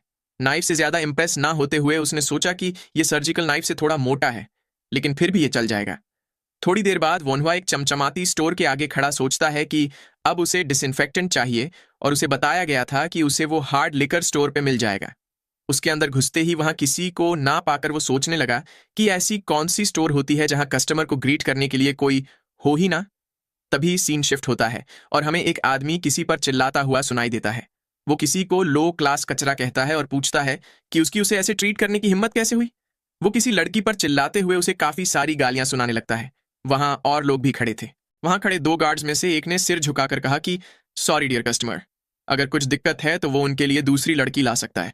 वो आदमी उन्हें गुस्से से घूरता है। तभी एक थप्पड़ की आवाज गूंज उठी। वो आदमी गार्ड को थप्पड़ मारते हुए पूछता है कि उसके जैसे कचरे की उसके सामने मुंह खोलकर बात करने की हिम्मत कैसे हुई। उसे अपनी जगह याद रखनी चाहिए। वो गार्ड गुस्से के मारे अपनी तलवार निकालने लगता है, लेकिन तभी पीछे से उसके साथी ने उसे रोक लिया। उसे ऐसा करते देख वो आदमी पूछता है कि क्या वो क्रेजी है। अपना चाकू निकालते हुए उसने कहा कि कमीने, तेरी हिम्मत कैसे हुई। उसे मरने का चिल्लाकर उस आदमी ने गार्ड पर अपना चाकू चला दिया। चाकू से उसका गाल चिढ़ गया। गार्ड उस आदमी को गुस्से से देखने लगा। उसने तुरंत ही म्यान से अपनी तलवार निकाली और एक ही वार में उस आदमी का चाकू दूर उड़ा दिया। वो आदमी जमीन पे जा गिरा और डरते हुए कहने लगा कि कमीने, तुझे पता भी है कि मैं कौन हूं। गार्ड ने गुस्से से भरी नजरों से कहा कि भाग भो। वो आदमी वहां से भागते हुए चिल्लाता है कि वो इसका बदला लेगा। वहीं खड़ा वोन्हवा सोचता है कि इस ईरा में तो हर जगह तलवारों से लड़ाई होती रहती है। पहले वाला गार्ड अपने साथी से पूछता है कि क्या वो ठीक है। उस गार्ड ने अपना खून पोंछते हुए बताया कि ये कोई पहली बार का नहीं है। तभी वहां खड़े वोन्हवा पर नजर पड़ते ही उसने पूछा कि वो कौन है। वोन्हवा ने बताया कि वो एक फिजिशियन है। उसने आगे कहा कि वो गार्ड इंजर्ड है, क्या वो उसका इलाज कर सकता है। गार्ड को इतने यंग बच्चे के फिजिशियन होने पर यकीन नहीं होता। वो वहां से जाते हुए कहता है कि शायद तुम यहां शराब पीने आए हो, तुम वहां अंदर जाके उसे पी सकते हो। जाता हुआ गार्ड अपने साथी से कहता है कि इतने यंग बच्चे का फिजिशियन होने का कोई चांस ही नहीं है। उसका साथी उसे साथ में ड्रिंक करने को बोलता है। वहीं पीछे खड़ा वोन्हवा सोचता है कि क्या ये ठीक है। उसे लगता है कि उस बंदे की नस कट चुकी है, लेकिन अगर पेशेंट ही इलाज करवाना ना चाहे तो वो भी क्या ही कर सकता है। उसने अपने पास खड़ी लेडी से कहा कि वो हार्ड लिकर खरीदना चाहता है। उस लेडी ने मुस्कुराते हुए उसे बताया कि इस स्टोर में वो लोग अल्कोहल अलग से नहीं बेचते, उसे वो पास वाले बार में मिल जाएगा। वोन्हवा उस लेडी को थैंक यू बोलकर वहां से जाने लगता है। वो अपने पास वाले बार से डिसइंफेक्टेंट लेने का डिसाइड करता है। ऐसे ही रात हो जाती है। वोन्हवा हाथ में लिकर की बोतल लिए घर की ओर जाने लगता है। वो सोच रहा था कि अब से उसे डिसइंफेक्टेंट आसानी से मिल जाएगा। उसे ये काफी बार चाहिए होगा, इसलिए वो इस पर डिस्काउंट मांगने की भी सोचता है। तभी किसी को अपने साथी को उठने के लिए आवाज लगाता सुन वोन्हवा का ध्यान उस तरफ गया। एक बंदा लेटे हुए अपने भाई से पूछ रहा था कि क्या वो ऐसे ही मर जाएगा। उसका भाई उसे बताता है कि तू क्यों मरेगा, और ये इस मेडिसिन से खून क्यों नहीं रुक रहा। वो अपने भाई को थोड़ा इंतजार करने को बोलता है क्योंकि फिजिशियन जल्द ही आ जाएगा। पर वो मन ही मन सोचता है कि उसने कब का किसी को उस फिजिशियन को बुलाने के लिए भेजा है, लेकिन वो अब तक आया क्यों नहीं। वहां पर लेटे बंदे को वोन्हवा पहचान जाता है। उसने सोचा कि वो यहाँ ट्रीटमेंट लेने आए होंगे। वो झिझकते हुए सोचने लगा कि वो सामने से नहीं जाएगा क्योंकि उन्होंने पहले ही एक बार उसे रिजेक्ट कर दिया है। उसे दूसरों के काम में टांग नहीं अड़ानी चाहिए, आखिर उसकी भी तो कोई सेल्फ रिस्पेक्ट है। तभी उसके पैर से कुछ आवाज होती है। पहला गार्ड खुश होते हुए पीछे मुड़कर पूछता है कि क्या ये फिजिशियन बॉन्ग है, लेकिन उसे वहां बाहर निकलता हुआ वोन्हवा दिखता है। लेकिन फिर भी वो उसे रोकते हुए पूछता है कि क्या वो उसके भाई का इलाज कर सकता है। वोन्हवा ने सोचा कि वो तो यहां से जाने की सोच रहा था। उसे फीलिंग आ रही थी कि उसे ये नहीं करना चाहिए। तभी वो गार्ड उसे रिक्वेस्ट करते हुए कहता है कि उसके भाई का खून बहना बंद नहीं हो रहा, क्या वो उसे ट्रीट कर सकता है। वोन्हवा ने कहा कि लेकिन तुमने तो कहा था कि तुम्हें इलाज नहीं चाहिए। गार्ड ने कहा कि हाँ, लेकिन फिजिशियन बॉन्ग दूसरे विलेज गए हैं, तो उनकी जगह प्लीज तुम इसका इलाज कर दो। वोनवा ने झिझकते हुए कहा कि किसी और के क्लिनिक में बिना ओनर की मौजूदगी में पेशेंट को ट्रीट करना अप्रोप्रिएट नहीं है। गार्ड ने कहा कि अगर ऐसी बात है तो वो अपने भाई को बाहर लेकर आएगा। वोनवा ने गहरी सांस लेते हुए कहा कि इसकी कोई जरूरत नहीं है और उसे इलाज नहीं करना चाहिए। लेकिन तभी वो गार्ड उसके सामने घुटनों पे बैठ गया और पहले की गई बदतमीजी के लिए माफी मांगते हुए अपने भाई को ट्रीट करने के लिए रिक्वेस्ट करने लगा। उसे इतना इंसिस्ट करता देख वोनहुआ भी सोच में पड़ गया। उसने बताया कि वो अभी भी एक यंग मेडिकल स्टूडेंट ही है, क्या उसे ये चलेगा? गार्ड ने कहा कि वो उनसे तो बेहतर ही होगा। वोनहुआ ने उसे क्लियर किया कि वो उसको ट्रीट करने का ट्राई करेगा, लेकिन अब थोड़ी देर हो चुकी है, इसलिए वो कोई गारंटी नहीं दे सकता। गार्ड उसे अंदर का रास्ता दिखाने लगा, लेकिन तभी वहां कोई आ गया। वो बूढ़ा आदमी हांफते हुए पूछने लगा कि क्या यहाँ कोई पेशेंट है? उसने सुना था कि ये अर्जेंट है। गार्ड उन्हें फिजिशियन बॉन्ग कहकर बुलाता है। वो उन्हें अपने भाई का इलाज करने को कहता है। वहीं वनवा सोच रहा था कि ये सही टाइम पे आ गए। क्या मुझे देखना चाहिए कि वो उसे कैसे ट्रीट करते हैं? फिजिशियन बॉन्ग उस गार्ड का घाव देखने लगते हैं। उसके घाव से अभी भी खून बहे जा रहा था। ये देखकर फिजिशियन बॉन्ग ने कहा कि लगता है उसके चेहरे की सबसे मोटी नस कट चुकी है। लगता है अब मुझे ब्लीडिंग रोकने के लिए एक्यूपंक्चर अप्लाई करना होगा। उन्हें ऐसा कहते सुन वनवा सरप्राइज्ड हो गया, क्योंकि उसने ब्लीडिंग रोकने के लिए यह मेथड पहले कभी नहीं देखी थी। बॉन्ग ने अपनी जेब से एक्यूपंक्चर की नीडल्स निकाली और गार्ड को ट्रीट करने के लिए रेडी हो गए। उन्होंने वो नीडल घाव के पास ही लगा दी। इससे उसके घाव से खून बहना कम हो गया। ये देखकर वनवा हैरान रह जाता है कि बॉन्ग ने नर्व सिमुलेट करी ताकि मसल चौड़े हो जाए और ब्लड वेसल्स पे प्रेशर लगे।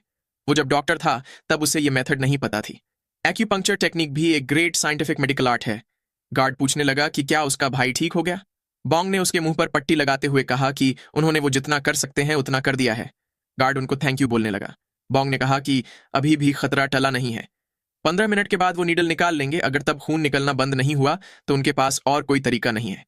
ये सुन गार्ड वरीड होकर पूछने लगा कि वो ये क्या कह रहे हैं? क्या उसका भाई अभी भी मर सकता है? लेकिन खून निकलना तो बंद हो चुका है ना? बॉन्ग ने बताया कि खून नीडल की वजह से बंद हुआ है। गार्ड ने पूछा कि तो क्या फिर वो लोग नीडल को ऐसे ही नहीं रख सकते? बॉन्ग ने बताया कि ऐसा करने पर वो या तो अंधा या तो पागल हो सकता है। उनकी बात सुन गार्ड दंग रह गया।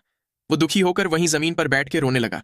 ये सब देखकर वनवा इरिटेट होकर सोचता है कि तो ये सिर्फ एक टेम्पररी सॉल्यूशन ही था। अब उन्हें ब्लड वेसल्स कनेक्ट करनी होंगी, लेकिन इससे दूसरों के बिजनेस में दखल पड़ सकता है।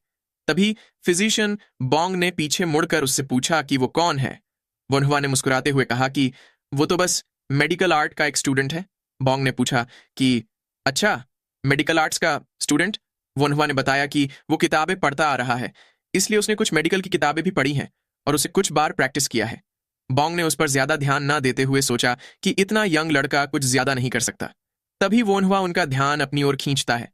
वो उनसे पूछता है कि क्या वो पेशेंट की ब्लड वेसल्स कनेक्ट करने की कोशिश कर सकता है? इस बात पर बॉन्ग काफी सरप्राइज्ड होते हैं। उन्होंने पूछा कि क्या अभी तुमने ब्लड वेसल्स कनेक्ट करने की बात कही? वनहुआ हाँ में जवाब देता है। फिजिशियन बॉन्ग सोच में पड़ गए कि बस घाव देखकर ही ये समझ गया कि इसकी ब्लड वेसल्स कटी हैं, और ऊपर से वो कह रहा है कि वो इसे ठीक भी कर सकता है। उन्होंने गार्ड की ओर देखकर सोचा कि वैसे भी इसके सर्वाइव करने के चांस कम है। वो वनहुआ से ट्राई करने को कहते हैं। वनहुआ उन्हें शुक्रिया अदा करता है। फिर वो बॉन्ग से किसी स्पॉट पे प्रेशर देने को कहता है। बॉन्ग भी उसके कहे मुताबिक करने लगते हैं। वनहुआ ने नीडल पकड़ते हुए सोचा कि वैसे तो नसों के लिए पतली नीडल यूज करनी चाहिए, लेकिन उसके पास और कोई चॉइस नहीं है। वहीं बॉन्ग सरप्राइज्ड होकर सोच रहा था कि क्या ये नीडल यूज करने वाला है। वनहुआ ने मन ही मन कहा कि ये बंदा एनेस्थेटाइज्ड नहीं है, इसलिए उसे ये जल्दी करना होगा। बिना राइट टूल्स के ये काम बहुत ही मुश्किल है। वो उस आदमी की नस देखने का डिसाइड करता है, लेकिन उसके घाव चौड़ा करते ही वो बंदा दर्द से चीख पड़ा। पर तभी बॉन्ग ने उसके गले में एक नीडल लगा दी। इससे वो बंदा धीरे धीरे अपना होश खोने लगा। वनहुआ ने पूछा कि क्या उन्होंने एक्यूपंक्चर से दर्द कम किया है? बॉन्ग ने हाँ में जवाब दिया और पूछने लगे कि तुमने तो कहा था कि तुम मेडिकल के स्टूडेंट हो, लेकिन क्या तुम्हें बेसिक भी नहीं पता? वनहुआ ने झेपते हुए कहा कि उसने अब तक एक्यूपंक्चर नहीं सीखा। वो मन ही मन एक्यूपंक्चर सीखने की ठान लेता है। वो बॉन्ग को फिर से किसी स्पॉट पे प्रेशर देने को कहता है जब तक कि वो नसें कनेक्ट करे। वनहुआ ने काफी हद तक घाव की स्ट्रेचिंग कर दी थी, इसीलिए वो बॉन्ग को बताता है कि अब प्रेशर देने की जरूरत नहीं है और वो अपनी नीडल भी वापस निकाल ले सकते हैं। फिजिशियन बॉन्ग पूरी तरह से हैरान होकर लेटे हुए गार्ड को देखकर सोच रहे थे कि क्या इस दुनिया में पहले ऐसा कोई मेडिकल आर्ट था? ये तो काफी अमेजिंग लगता है, और ऊपर से ऐसा लगता है कि इस लड़के को ये करने की आदत है। वहीं वोनहुआ उस गार्ड के भाई को क्या क्या प्रिकॉशंस लेने हैं ये समझ आ रहा था। वो उसे बताता है कि वो 2 हफ्तों के बाद थ्रेड निकाल सकते हैं। थोड़ी देर बाद वो दोनों ही गार्ड्स क्लिनिक से बाहर निकलकर वोनहुआ से थैंक यू कहते हैं। वो खुश होते हुए वहां से जाने लगते हैं। वहीं वोनहुआ उन्हें आगे से हर्ट ना होने के लिए कहता है। बॉन्ग अभी भी उन्हें जाता देखकर सोचता है कि उसे तो लगा था कि वो या तो मर जाएगा या डिसेबल हो जाएगा। तभी पीछे से उन्हें वोनहुआ बुलाता है और कहता है कि वो उनसे एक्यूपंक्चर सीखना चाहता है। फिजिशियन बॉन्ग कहने लगे कि अगर वो उन्हें स्किन की स्टिचिंग करके नसें कनेक्ट करना सिखाएगा तो वो भी उसे एक्यूपंक्चर करना सिखाएंगे। वोनहुआ भी हंसते हुए उनकी बात मान जाता है। वो दोनों ही एक दूसरे से कुछ नया सीखने की उम्मीद जताते हैं। वहीं घर पे चाय पीते हुए ख्वाबोक ने कहा कि उसने सुना था कि उनकी माँ शाम को चलने के लिए गार्डन में गई थी। ख्वाफेन ने कहा कि वोनहुआ ने जैसा कहा था वैसा ही हुआ। टी लेते ही वो पहले से थोड़ी बेहतर हो गई। ख्वाबोक ने भी उसकी बात में हामी भरते हुए कहा कि वोनहुआ की बताई दवाई उस फिजिशियन के प्रिस्क्रिप्शन से बेहतर है। ख्वाफेन ने उससे पूछा कि फिर तो अब ख्वाबोक अच्छे से अपनी स्टडीज पे कॉन्सेंट्रेट कर पाता होगा। ख्वाबोक ने भी जवाब दिया कि हाँ, वो अब थोड़ा रिलीव्ड है, लेकिन आजकल ऐसा लगता है कि वोनहुआ किताबें नहीं पढ़ रहा। वो उससे पैसे मांगता रहता है बाहर जाकर कुछ करने के लिए। ख्वाफेन ने पूछा कि क्या उसे वोनहुआ से इस बारे में बात करनी चाहिए। ख्वाबोक ने उसे ऐसा करने से मना किया और कहा कि बस उसे सेल्फ डिफेंस के लिए थोड़ी सोर्ड्समैनशिप सिखा दो, क्योंकि बाहर खतरा होता है। ख्वाफेन सोचने लगा कि ख्वाबोक के द्वारा उसे मार्शल आर्ट्स सिखाने को कहा जाना थोड़ा अनयूजुअल है। तभी वोनहुआ घर पहुंच जाता है। ख्वाफेन ने पूछा कि क्या तुम अब जाकर घर आए। वोनहुआ ने कहा कि हाँ, वो उससे थोड़ा लेट हो गया। तभी उसके कपड़े पे लगा खून देखकर ख्वाफेन चौंक जाता है। वो उसका हाथ पकड़कर पूछने लगा कि ये क्या है। वोनहुआ ने कहा कि ये उसका नहीं है, ये तो उसने एक बंदे को ट्रीट किया था उसका है। ख्वाफेन पूछने लगा कि ट्रीट से क्या मतलब। अब क्या उसने बाहर घूमकर फिजिशियन की तरह प्रिटेंड करना शुरू कर दिया है। अब क्या वो रेपुटेशन कमाकर रॉयल कोर्ट में फिजिशियन बनने का सोच रहा है। वोनहुआ ने कहा कि ग्रेट फैमिलीज में भी ऐसे लोग होते हैं जो मेडिकल आर्ट्स से रेपुटेशन कमाते हैं, लेकिन फिलहाल बात वो नहीं है। वो उनकी माँ की डिजीज के लिए एक्सपेरिमेंट करने की सोच रहा है। ख्वाफेन ने भी सरप्राइज होकर कहा कि उसे नहीं पता था कि वो ऐसा कुछ कर रहा है। तभी ख्वाबोक ने उसे कहा कि उसकी बताई हुई दवाई इफेक्टिव थी, लेकिन वो तो एक फिजिशियन है भी नहीं, इसलिए ये सब उसे नहीं करना चाहिए। वोनहुआ मन ही मन उसे कमीना बच्चा कहता है। वाफेन हंसते हुए उसे कहता है कि अभी उनकी माँ ठीक हो रही है, इसीलिए वो उस पर ट्रस्ट करता है। वोनहुआ ने भी मुस्कुराते हुए थैंक यू बोला। वाफेन ने उसे आगे बताया कि वाबॉक ने मुझसे तुम्हें सोर्ड्समैनशिप सिखाने को बोला है। वोनहुआ पूछने लगा कि सोर्ड्समैनशिप। वाफेन ने कहा कि वो बिना सोर्ड के बाहर घूमता है, इसलिए वाबॉक वरीड था। वो उसे अपने पीछे आने को कहता है। उसके साथ जाते हुए वोनहुआ ने सोचा कि उसे नहीं पता कि फ्यूचर में क्या होगा, इसलिए उसे ये सीखने का मौका ले लेना चाहिए। तभी वाफेन ने उसकी तरफ कुछ फेंकते हुए उससे वो पहनने को कहा। उस आर्मर को देखकर वोनहुआ ने कहा कि ये कुछ ज्यादा ही मोटा है, इससे तो वो स्लो हो जाएगा। उसने शिकायत की कि अगर वो अकेला इसे पहनेगा तो ये तो अनफेयर होगा, वाफेन को भी पहनना चाहिए। वाफेन ने हंसते हुए पूछा कि क्या तुम मुझे हिट कर भी पाओगे। मुझे नहीं पता कि अगर तुमने बिना मुझे बताए कोई मार्शल आर्ट्स सीखा हो, लेकिन उससे कोई फर्क नहीं पड़ता। अगर तुम मुझे हिट कर पाओ तो मैं भी एक आर्मर पहन लूंगा। वोनहुआ ने उसे हिट होने के बाद रिग्रेट न करने को कहा। वो मन ही मन कहता है कि उसने काफी साल जी रखे हैं। हवाफिन भी उसकी तरफ लकड़ी की सोड फेंकते हुए कहता है कि उसे उम्मीद है कि उसे रिग्रेट हो। उसने पूछा कि क्या अब वो शुरू करे। वो दोनों ही आमने सामने खड़े हो गए। वाफिन वोनहुआ को पहले अटैक करने का मौका देता है। वोनहुआ ने सोचा कि जो सोर्ड्समैनशिप उसे ना आती हो, उसे यूज करने से अच्छा उसे अपनी पिछली जिंदगी में सीखा हुआ केंडो यूज करना चाहिए। उसने अपनी सोर्ड के साथ पोजीशन ले ली। फिर तुरंत ही उसने ह्वाफेन पे अटैक कर दिया। तभी ह्वाफेन ने अपनी सोर्ड बढ़ाई, जो कि सीधा वोनहुआ के पेट में जाकर लगी। उसके लगते ही वोनहुआ पीछे जा गिरा। ह्वाफेन को उसकी सोर्ड बहुत ही धीमी लगती है। उसने वोनहुआ से पूछा कि वो इतना जल्दी क्यों स्विंग कर रहा है। वहीं वोनहुआ दर्द से कराहते हुए सोचता है कि ह्वाफेन ने तो बस हल्के से पोक किया था, वो इतना तेज क्यों था। उसने उठ बैठते हुए कहा कि अब वो उसे अपनी असली स्किल्स दिखाएगा।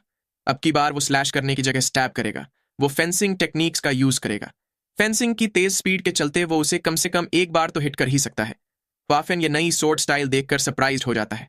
वनहुआ उसकी तरफ बढ़ते हुए सोचता है कि वो अपना हाथ जितना दूर जितना जल्दी हो सके उतना खींचेगा, लेकिन तभी वाफेन साइड में हटकर उसे ब्लॉक कर देता है। इससे वोनहुआ उसके पीछे जा गिरा। वाफेन जमीन पे लेटकर दर्द से कराहते हुए वोनहुआ की तरफ बढ़ा। वो उसे पोके करके पूछने लगा कि उसने अपना मार्शल आर्ट्स किससे सीखा है। वहीं वोनहुआ कहता है कि उसे पता था कि उसका भाई मार्शल आर्ट्स में अच्छा है, लेकिन इतना ज्यादा। वो हावाफेन से एक बार और लड़ने को कहता है। हावाफेन ने कहा कि ये मीनिंगलेस है, उसकी स्किल्स स्पारिंग के लिए अच्छी नहीं है। वो उसे खुद को फॉलो करने को कहता है क्योंकि अब वो उसे सब कुछ बेसिक्स से सिखाएगा। वोनवा भी हाँ कहता हुआ उसके साथ जाने लगा। वहां पे रस्सी से एक पत्थर लटका होता है। वाफेन ने उसकी ओर इशारा करते हुए पूछा कि क्या उसे टहनी पे लटका वो पत्थर दिख रहा है। वोनवा को उसी पत्थर को स्टैब करने की कोशिश करनी होगी। वोनवा ने पूछा कि क्या बस इतना ही। वो उसकी तरफ बढ़ते हुए सोचने लगा कि क्या उसे बस इस पत्थर को ही स्टैब करना है। ये तो काफी इजी है। क्या उसका भाई उसका मजाक उड़ा रहा है। तभी पीछे से वाफेन ने उसे डांटते हुए पूछा कि वो क्या कर रहा है। वोनवा ने पूछा कि क्या हो गया। वाफेन ने सोर्ड की मदद से जमीन पर टैप करते हुए कहा कि इधर से करो। उसने वोनवा को बिना डिस्ट्रैक्ट हुए ध्यान से देखने को कहा। वोनवा सोचने लगा कि ये कुछ ज्यादा ही दूर नहीं हो गया। तभी वाफेन तेजी से आगे बढ़ा और पत्थर को स्टैब कर दिया। वोनवा ये देखकर पूरी तरह से हैरान रह जाता है। वाफेन ने उसे देखते हुए कहा कि अब उसकी बारी। वो पत्थर अभी भी झूल रहा था। वोनवा भी उसके साथ झूलते हुए देखने लगा। वाफेन ने पूछा कि वो ये क्या कर रहा है। वोनवा ने बताया कि वो इसके ठहरने का वेट कर रहा है। वाफेन ने पूछा कि क्या उसने कभी एनिमी को एक जगह खड़े देखा है। वो उसे उस हिल रहे पत्थर को ही स्टैब करने को कहता है। वोनवा ने पिस्ट होते हुए सोचा कि लेकिन जब वो स्टैब कर रहा था तब तो पत्थर स्थिर था। ये तो अनफेयर है। वो उस पत्थर को स्टैब करने की कोशिश करता है लेकिन वो उसे हर बार चूक जाता है। वाफेन वहां से जाते हुए उसे कहता है कि अगर वो 10 में से 3 बार कंसेक्यूटिवली सक्सीड हो जाए तो वो वापस जा सकता है। वहीं वह हांफते हुए सोचता है कि ये तो स्टैब हो ही नहीं रहा। वो बार बार कोशिश करते हुए उस पत्थर को हिट हो जाने के लिए रिक्वेस्ट करता है। कुछ कुछ बार वो पत्थर को हिट कर भी देता था। थोड़ी देर बाद वो हांफते हुए जमीन पर बैठ गया और इरिटेट होकर सोचने लगा कि वो 100 में से बस 3 बार ही उसे हिट कर पाया है। उसने सोचा कि क्या उसे मार्शल आर्ट्स पे गिव अप करके बस अपने मेडिकल आर्ट पे फोकस करना चाहिए। लेकिन तभी उसे अपना वो असैसिनेशन वाला दिन याद आता है। वोनवा हांफते हुए खड़ा हो गया और कहने लगा कि वो पिछली बार की तरह नहीं मर सकता। उसने डॉक्टर बनने के लिए काफी कुछ सहा था और अगर उससे कंपेयर किया जाए तो ये पत्थर तो कुछ भी नहीं है। वो फिर से हिट करने के लिए रेडी हो गया। ऐसे ही पूरी रात बीत जाती है। अगले दिन बर्ड्स की चहचहाहट के साथ सुबह होती है। वाफेन उबासी लेते हुए बाहर आया। वो सोचने लगा कि क्या पिछले दिन उसने वनहुआ को जो करने को बोला था उसमें वो सक्सीड हुआ। तभी उसे जमीन पर एक गड्ढा दिखता है। वो सोचने लगा कि यह गड्ढा क्या है। उसने इतना तो कितनी देर तक ट्राई किया होगा कि यहाँ गड्ढा बन गया। पेड़ की तरफ देखकर वो पूछने लगा कि यहाँ 3 पत्थर क्यों हैं। क्या उसने परहैप्स एक साथ 3 पत्थरों को मारने की कोशिश की थी। वहीं घर के अंदर वनहुआ आराम से सोकर उठता है। उसने अंगड़ाई लेते हुए कहा कि उसे अच्छी नींद आई। तभी अपना हाथ देखकर वो दंग रह गया। वो सोचने लगा कि ये क्या है। उसे एक दिन में ही मसल्स कैसे आ गए। ये अजीब है क्योंकि उसे तो दर्द भी नहीं हो रहा। क्या ये रीइंकार्नेशन से मिला बफ है। तभी उसे फिजिशियन बॉन्ग याद आते हैं। उसने उनसे आज मिलने को कहा था। सीन शिफ्ट होता है और हमें शहर दिखाया जाता है। फिजिशियन बॉन्ग का क्लिनिक ओपन हो चुका है। वो वहीं बैठे हाथ में कुछ पकड़कर कहते हैं कि उन्होंने ब्लैकस्मिथ से जल्दबाजी में ये नीडल भी बनवाई। वोनहुआ अब तक आया क्यों नहीं। उन्होंने याद करते हुए सोचा कि इंसान की नसें पतली होती हैं लेकिन वो तो मोटी नसों वाले पिग्स को भी स्टिच नहीं कर पा रहे थे। उन्हें इसकी आदत डालने के लिए कई दसों पिग्स लेने पड़ेंगे। तभी वोनहुआ वहां पहुंच जाता है। उसे वहां देखते ही बॉन्ग खुशी से उसकी ओर बढ़े और पूछने लगे कि क्या उसने खाना खाया। वोनहुआ ने कहा कि नहीं, अब तक नहीं। बॉन्ग उसे ले जाते हुए मुस्कुराकर कहते हैं कि तो पहले खाना खा लेते हैं। खाना देखकर तो वोनहुआ की खुशी का ठिकाना ही नहीं था। वो मीट देखकर काफी एक्साइटेड हो जाता है। उसे रीइंकार्नेशन के बाद ये पहली बार मीट खाने को मिल रहा है। वो मील के लिए शुक्रिया करता है और खाने लगता है। तभी बॉन्ग ने उसे एक नीडल दिखाते हुए कहा कि उसने ये तैयार करवाया है। उसका इसके बारे में क्या ख्याल है। उस नीडल को देखकर वोनहुआ काफी सरप्राइज्ड रह गया। वो पूछने लगा कि उन्हें ये कहाँ से मिली। उसने सोचा कि ये तो एकदम परफेक्ट है। बॉन्ग ने पूछा कि क्या ये खराब है। वोनहुआ ने बताया कि नहीं, बल्कि ये तो उसने जितना सोचा था उससे भी बेहतर है। इसे किसने बनाया। वो सोचता है कि वो उससे और भी टूल्स बनवा सकता है। बॉन्ग ने बताया कि ये उन्होंने दूसरे शहर के ब्लैकस्मिथ से बनवाया था। वो लोग सोल्जर्स के वेपन्स बनाते हैं लेकिन उन्होंने मुश्किल से उनसे ये बनवाने के लिए फेवर मांगा। वोनहुआ भी उनकी बात ध्यान से सुनता है। फिर उसने उन्हें थोड़ी देर रुकने को बोलकर एक कागज निकाल के उस पर काफी सारे और टूल्स की ड्राइंग बनाने लगा। बॉन्ग ने पूछा कि ये सब क्या है। वोनहुआ उन्हें सारे टूल्स के काम समझाता है, जैसे कि ब्लड वेसल्स पकड़ने के लिए, स्टिचिंग के लिए, हड्डी स्प्रेड करने के लिए, वगैरह वगैरह। बॉन्ग ने कहा कि वो गारंटी नहीं दे सकता क्योंकि ये सारे टूल्स बनवाने के लिए कुछ ज्यादा ही डिटेल्ड है। वोनहुआ ने कहा कि अगर उसकी थोड़ी बहुत भी नकल होगी तो भी पेशेंट्स को ट्रीट करने में काफी हेल्प मिलेगी।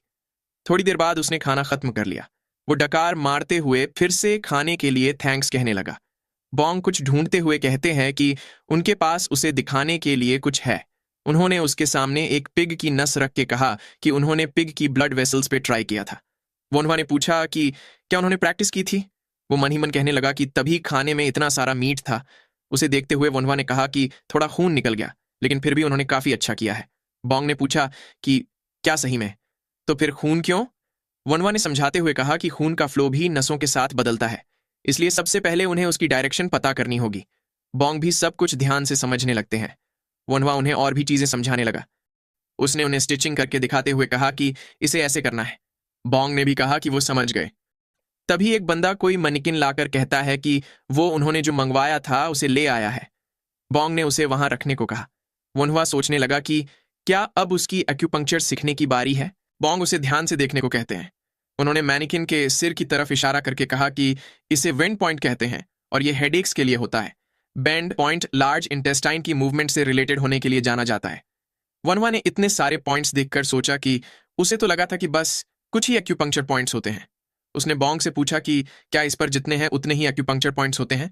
बॉन्ग ने बताया कि जहां तक उन्हें पता है बस इतने ही हैं, लेकिन कहा जाता है कि सिर्फ रॉयल कोर्ट के फिजिशियन को कुछ और स्पॉट्स भी पता है।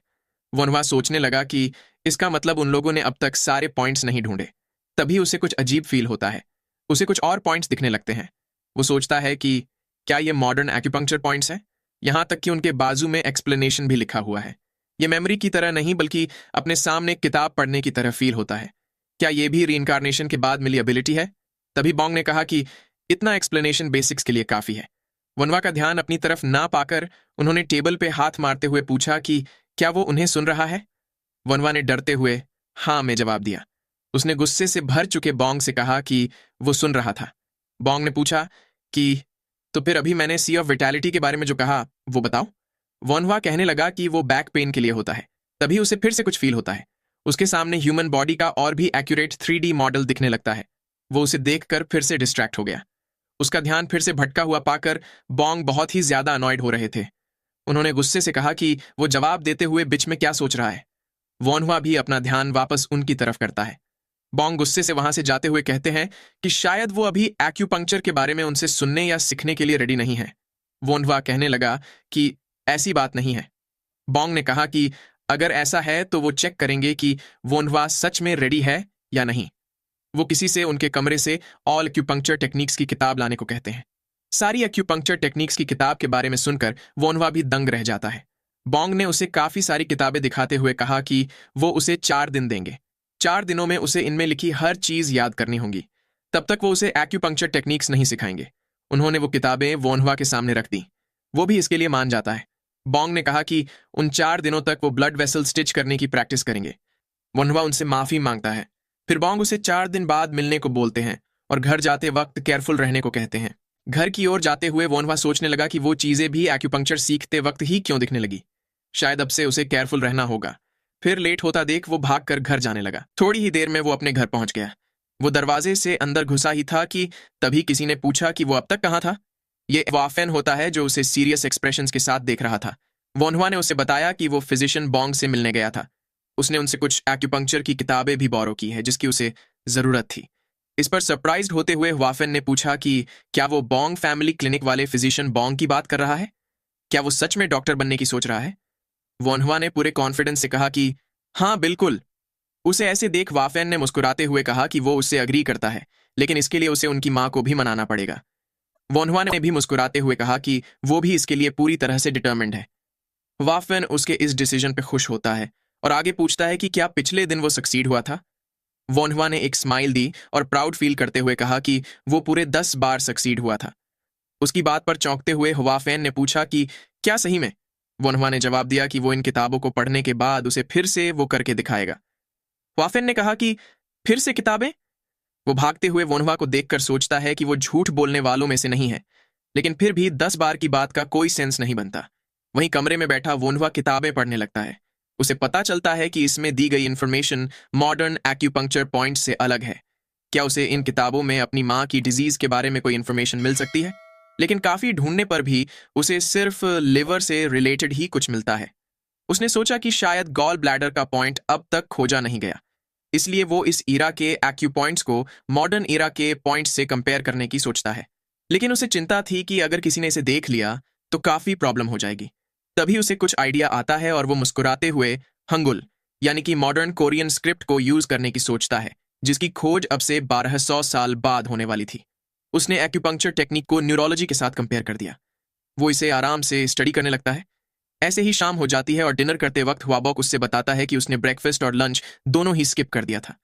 वो ऐसा तो भला क्या कर रहा है? वोनवा ने बताया कि वो उसने जो फिजिशियन बॉन्ग से एक्यूपंक्चर की किताबें ली थीं उसे कॉपी कर रहा था। ये सुन हुआबॉक ने पूछा कि क्या वो सच में फिजिशियन बनने की सोच रहा है?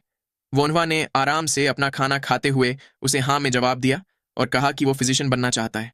उसकी बात पे हुआबॉक भड़क जाता है और चिल्लाकर पूछता है कि उसने क्या कहा। क्या उन लोगों ने उसे बाहर पढ़ने इसलिए भेजा था कि वो एक फिजिशियन बन सके? वोनवा पिस्ट होते हुए सोचता है कि सारा डॉक्टर बनने में क्या गलत है। वो भी हुआबॉक से थोड़ा ऊंचे आवाज में बात करते हुए पूछता है कि सिर्फ फिजिशियन से उसका क्या मतलब?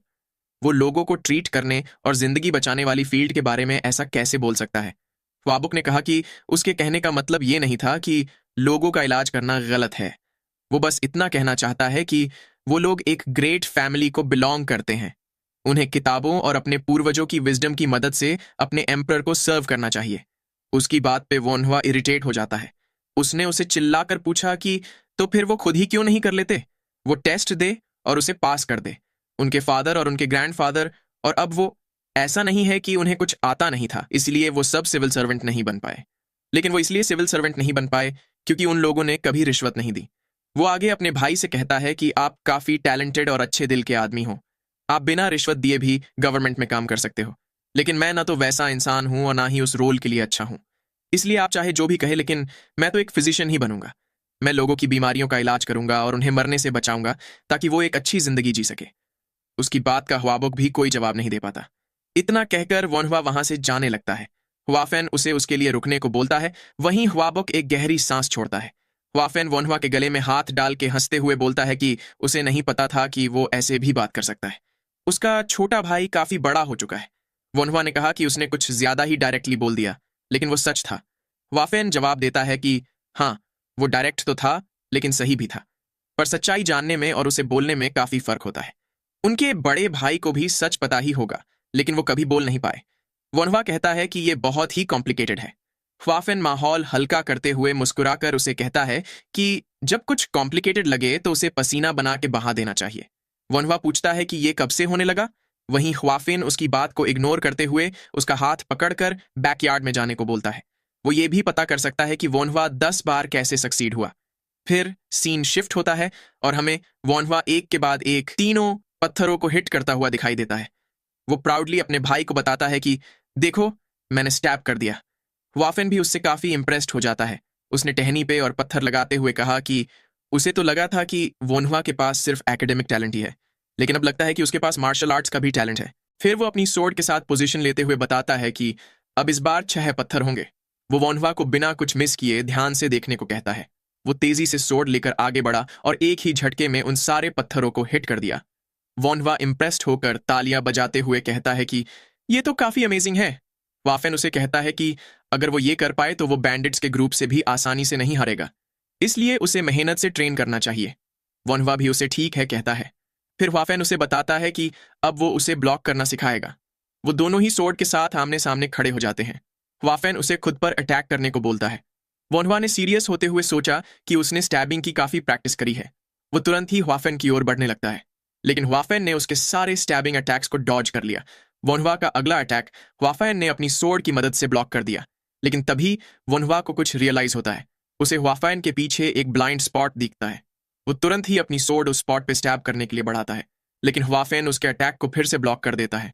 वोनहुआ ये देखकर दंग रह जाता है और कुछ कदम पीछे हटने लगता है। उसे यकीन नहीं हो रहा था कि उसके भाई ने इसे भी ब्लॉक कर दिया। वहीं वाफेन अब थोड़ा सीरियस होकर फाइट करने की सोचता है। वोनहुआ उससे थोड़ा दूर हटते हुए सोचता है कि उसे वाफेन से थोड़ा डिस्टेंस रखकर ओपनिंग मिलने का वेट करना चाहिए।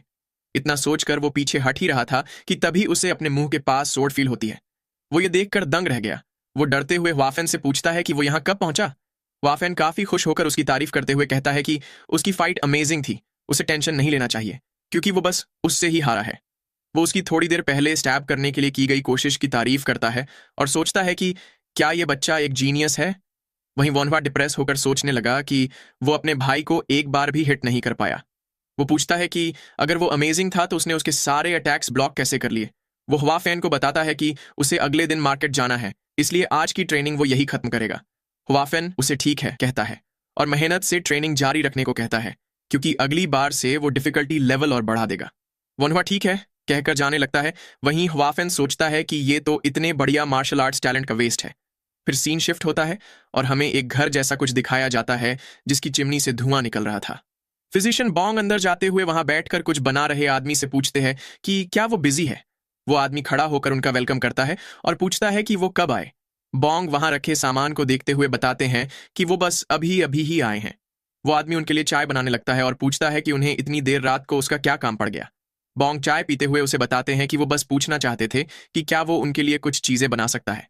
वो आदमी हंसते हुए पूछता है कि ऐसी तो कौन सी चीज है जो वो रिक्वेस्ट करने में इतना अनकंफर्टेबल फील कर रहे हैं। ये सुन बॉन्ग ने उसकी तरफ एक कागज बढ़ा दिया। उस कागज में ड्रॉ किए गए टूल्स देखकर उस आदमी ने पूछा कि ये क्या है। बॉन्ग ने उसे बताया कि ये लोगों का इलाज करने के टूल्स है। इलाज करने की बात सुनकर वो आदमी भी सरप्राइज्ड रह गया। उसने बॉन्ग से पूछा कि क्या वो लोगों का इलाज करते वक्त इन टूल्स का इस्तेमाल करते हैं। बॉन्ग ने बताया कि इनका इस्तेमाल वो नहीं बल्कि उनका स्टूडेंट वॉन हुआ करेगा। उस आदमी के वॉन हुआ के बारे में पूछने पर बॉन्ग उसे बताते हैं कि वो एक यंग लड़का है, लेकिन वो बहुत ही ग्रेट है। अगले दिन सुबह वॉन हुआ किसी को गुड मॉर्निंग कहते हुए पूछता है कि क्या वो आ गए, पर उन्हें तो पिछले दिन ही आ जाना चाहिए था ना।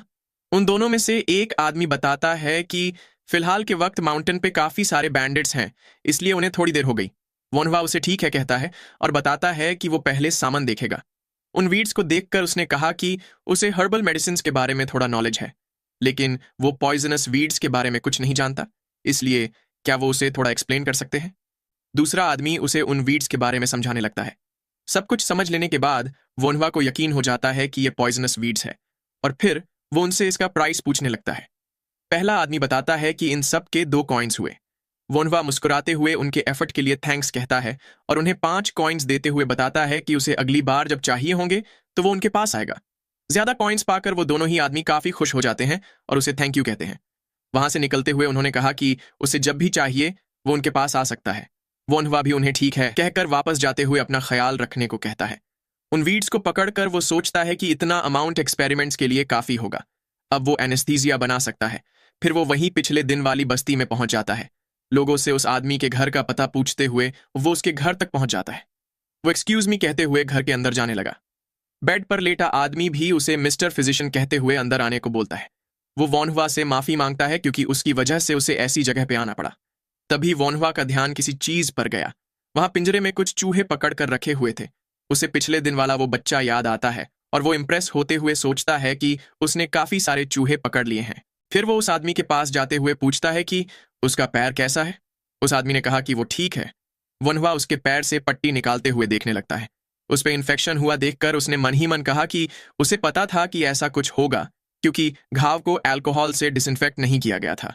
उसने अपने पास से लिकर की बोतल निकाली और उसे डिसइंफेक्ट करने का सोचा। वहीं वो आदमी बोतल देखकर काफी खुश हो जाता है और पूछने लगता है कि क्या ये अल्कोहल है। ये पक्का अल्कोहल है। वनवा ने पूछा कि क्या उसे अल्कोहल पसंद है। वो आदमी मुंह से लार टपकाते हुए कहता है कि वो पैसों की कमी के चलते उसे पी नहीं पाता। वोनवा ने एक कपड़े के टुकड़े पर लिकर डालते हुए कहा कि इस अल्कोहल का इस्तेमाल घाव को डिसइंफेक्ट करने के लिए किया जाएगा।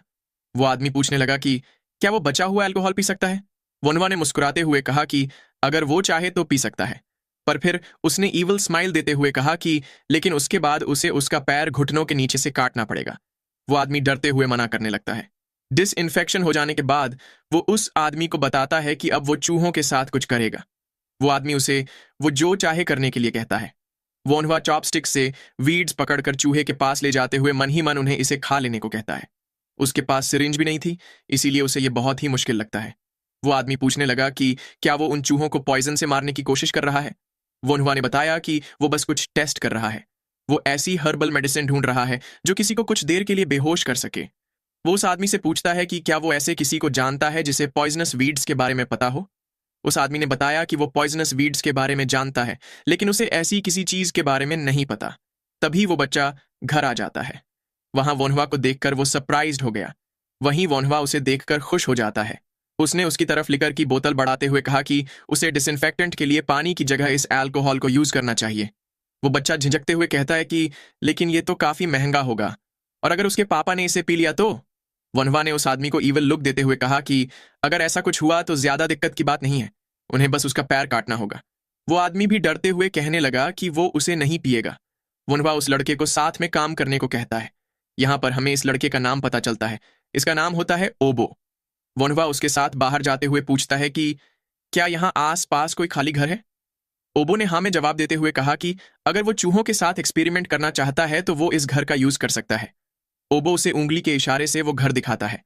उसके अंदर जाते उसने बताया कि यहाँ एक दादी माँ अपनी पोतियों के साथ रहती थी, लेकिन उनके मर जाने के बाद पोतियों को ब्रॉथल जाना पड़ा। वोन्हवा ने सोचा कि हर कोई मुश्किल हालातों से गुजर रहा है। वो दोनों बैठकर चूहों के पिंजरे को देखने लगे। वोन्हवा ने पूछा कि वो पॉइजन को राइस में कोट करके चूहों को कैसे खिला सकता है। ओबो ने पूछा कि क्या वो ऐसे ही नहीं खाएंगे? क्या चूहे इतने स्मार्ट होते हैं? वोन्हवा ने बताया कि वो स्मार्ट नहीं होते, लेकिन ये पक्का उनकी इंस्टिंक्ट्स होंगी, वो उसे खाते ही नहीं है। ओबो ने अपना 900 आईक्यू लगाते हुए कहा कि क्या होगा अगर हम पॉइजन उनके मुंह में इतना अंदर डाल दे कि वो उसे बाहर निकाल ही ना पाए? वोन्हवा भी इस आइडिया पे खुश होते हुए कहने लगा कि तो फिर वो खुद उसका मुंह खोलेगा और ओबो उसके मुंह में खाना डालेगा। वोन्हवा मुश्किल से चूहे को पकड़ते हुए ओबो से जल्दी करने को कहता है। ओबो भी उसे खिलाने की कोशिश करते हुए कहता है कि वो ट्राई कर रहा है।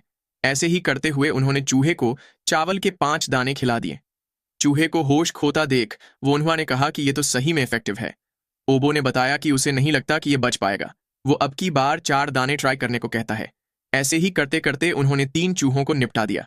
वोन्हवा बाकी बचे चूहों को देखकर सोचने लगा कि क्या LD50 चावल के 2 दाने जितना है। उसे ये काम काफी लंबा लग रहा था। उसने खड़े होते हुए ओबो से वहीं रुककर देखने को कहा कि चूहे कैसे मरते हैं। ओबो ने कहा कि लेकिन उसे तो अगले दिन सुबह काम पे जाना है, इसलिए उसे जल्दी सोना होगा। वोन्हवा ने मुस्कुराकर उसके हाथ में 5 कॉइन देते हुए कहा कि ये उसके अगले दिन के काम के लिए, अब उसे कहीं और काम पे जाने की जरूरत नहीं पड़ेगी।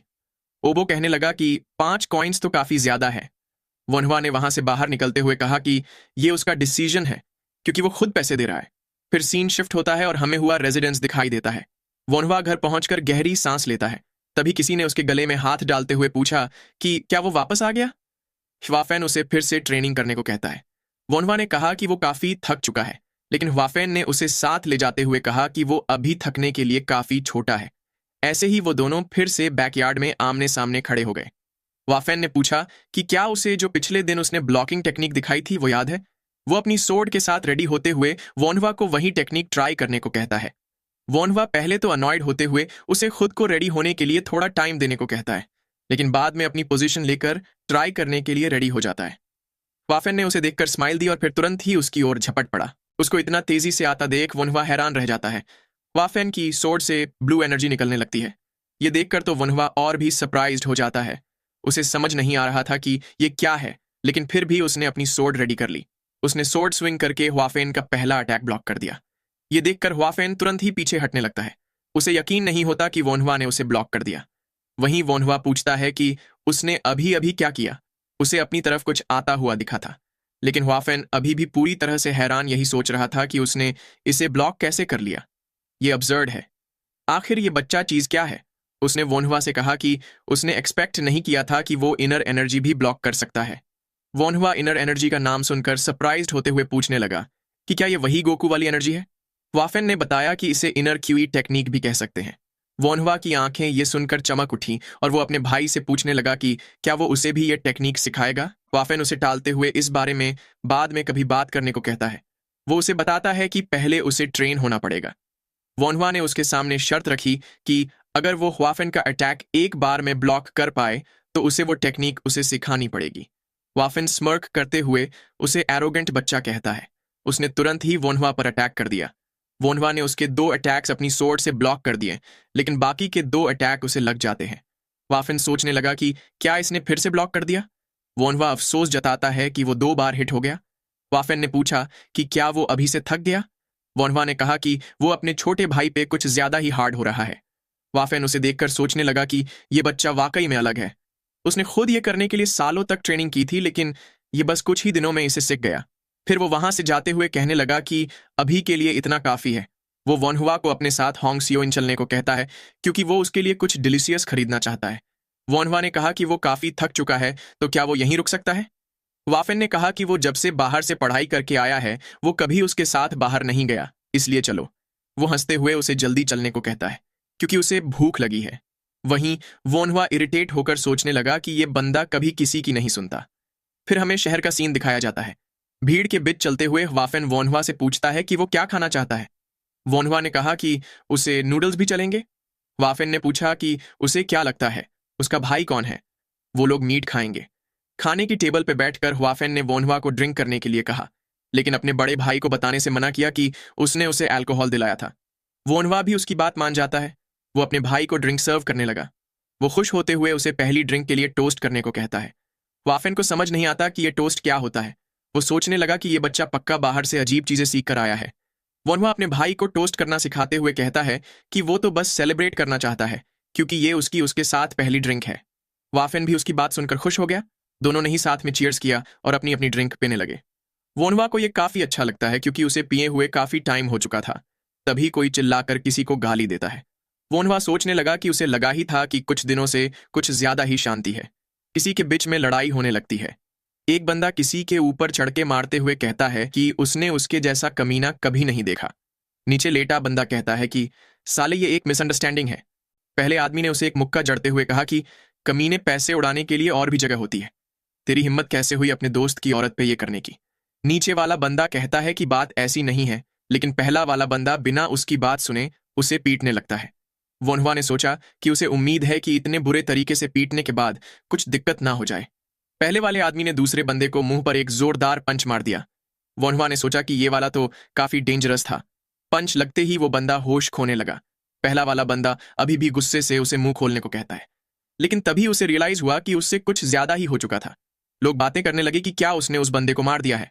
वो औरत उस आदमी के पास बैठकर रोते हुए उसे उठने को कहने लगी। वही वो पहले वाला आदमी काफी डर चुका था। उसने कहा कि ये उसने नहीं किया और ना कहते हुए वहां से भागने लगा। वाफेन ने पूछा कि क्या लोग इतना आसानी से मर जाते हैं। वोनहुआ कहता है कि उसे जाकर उस बंदे को चेक करना चाहिए।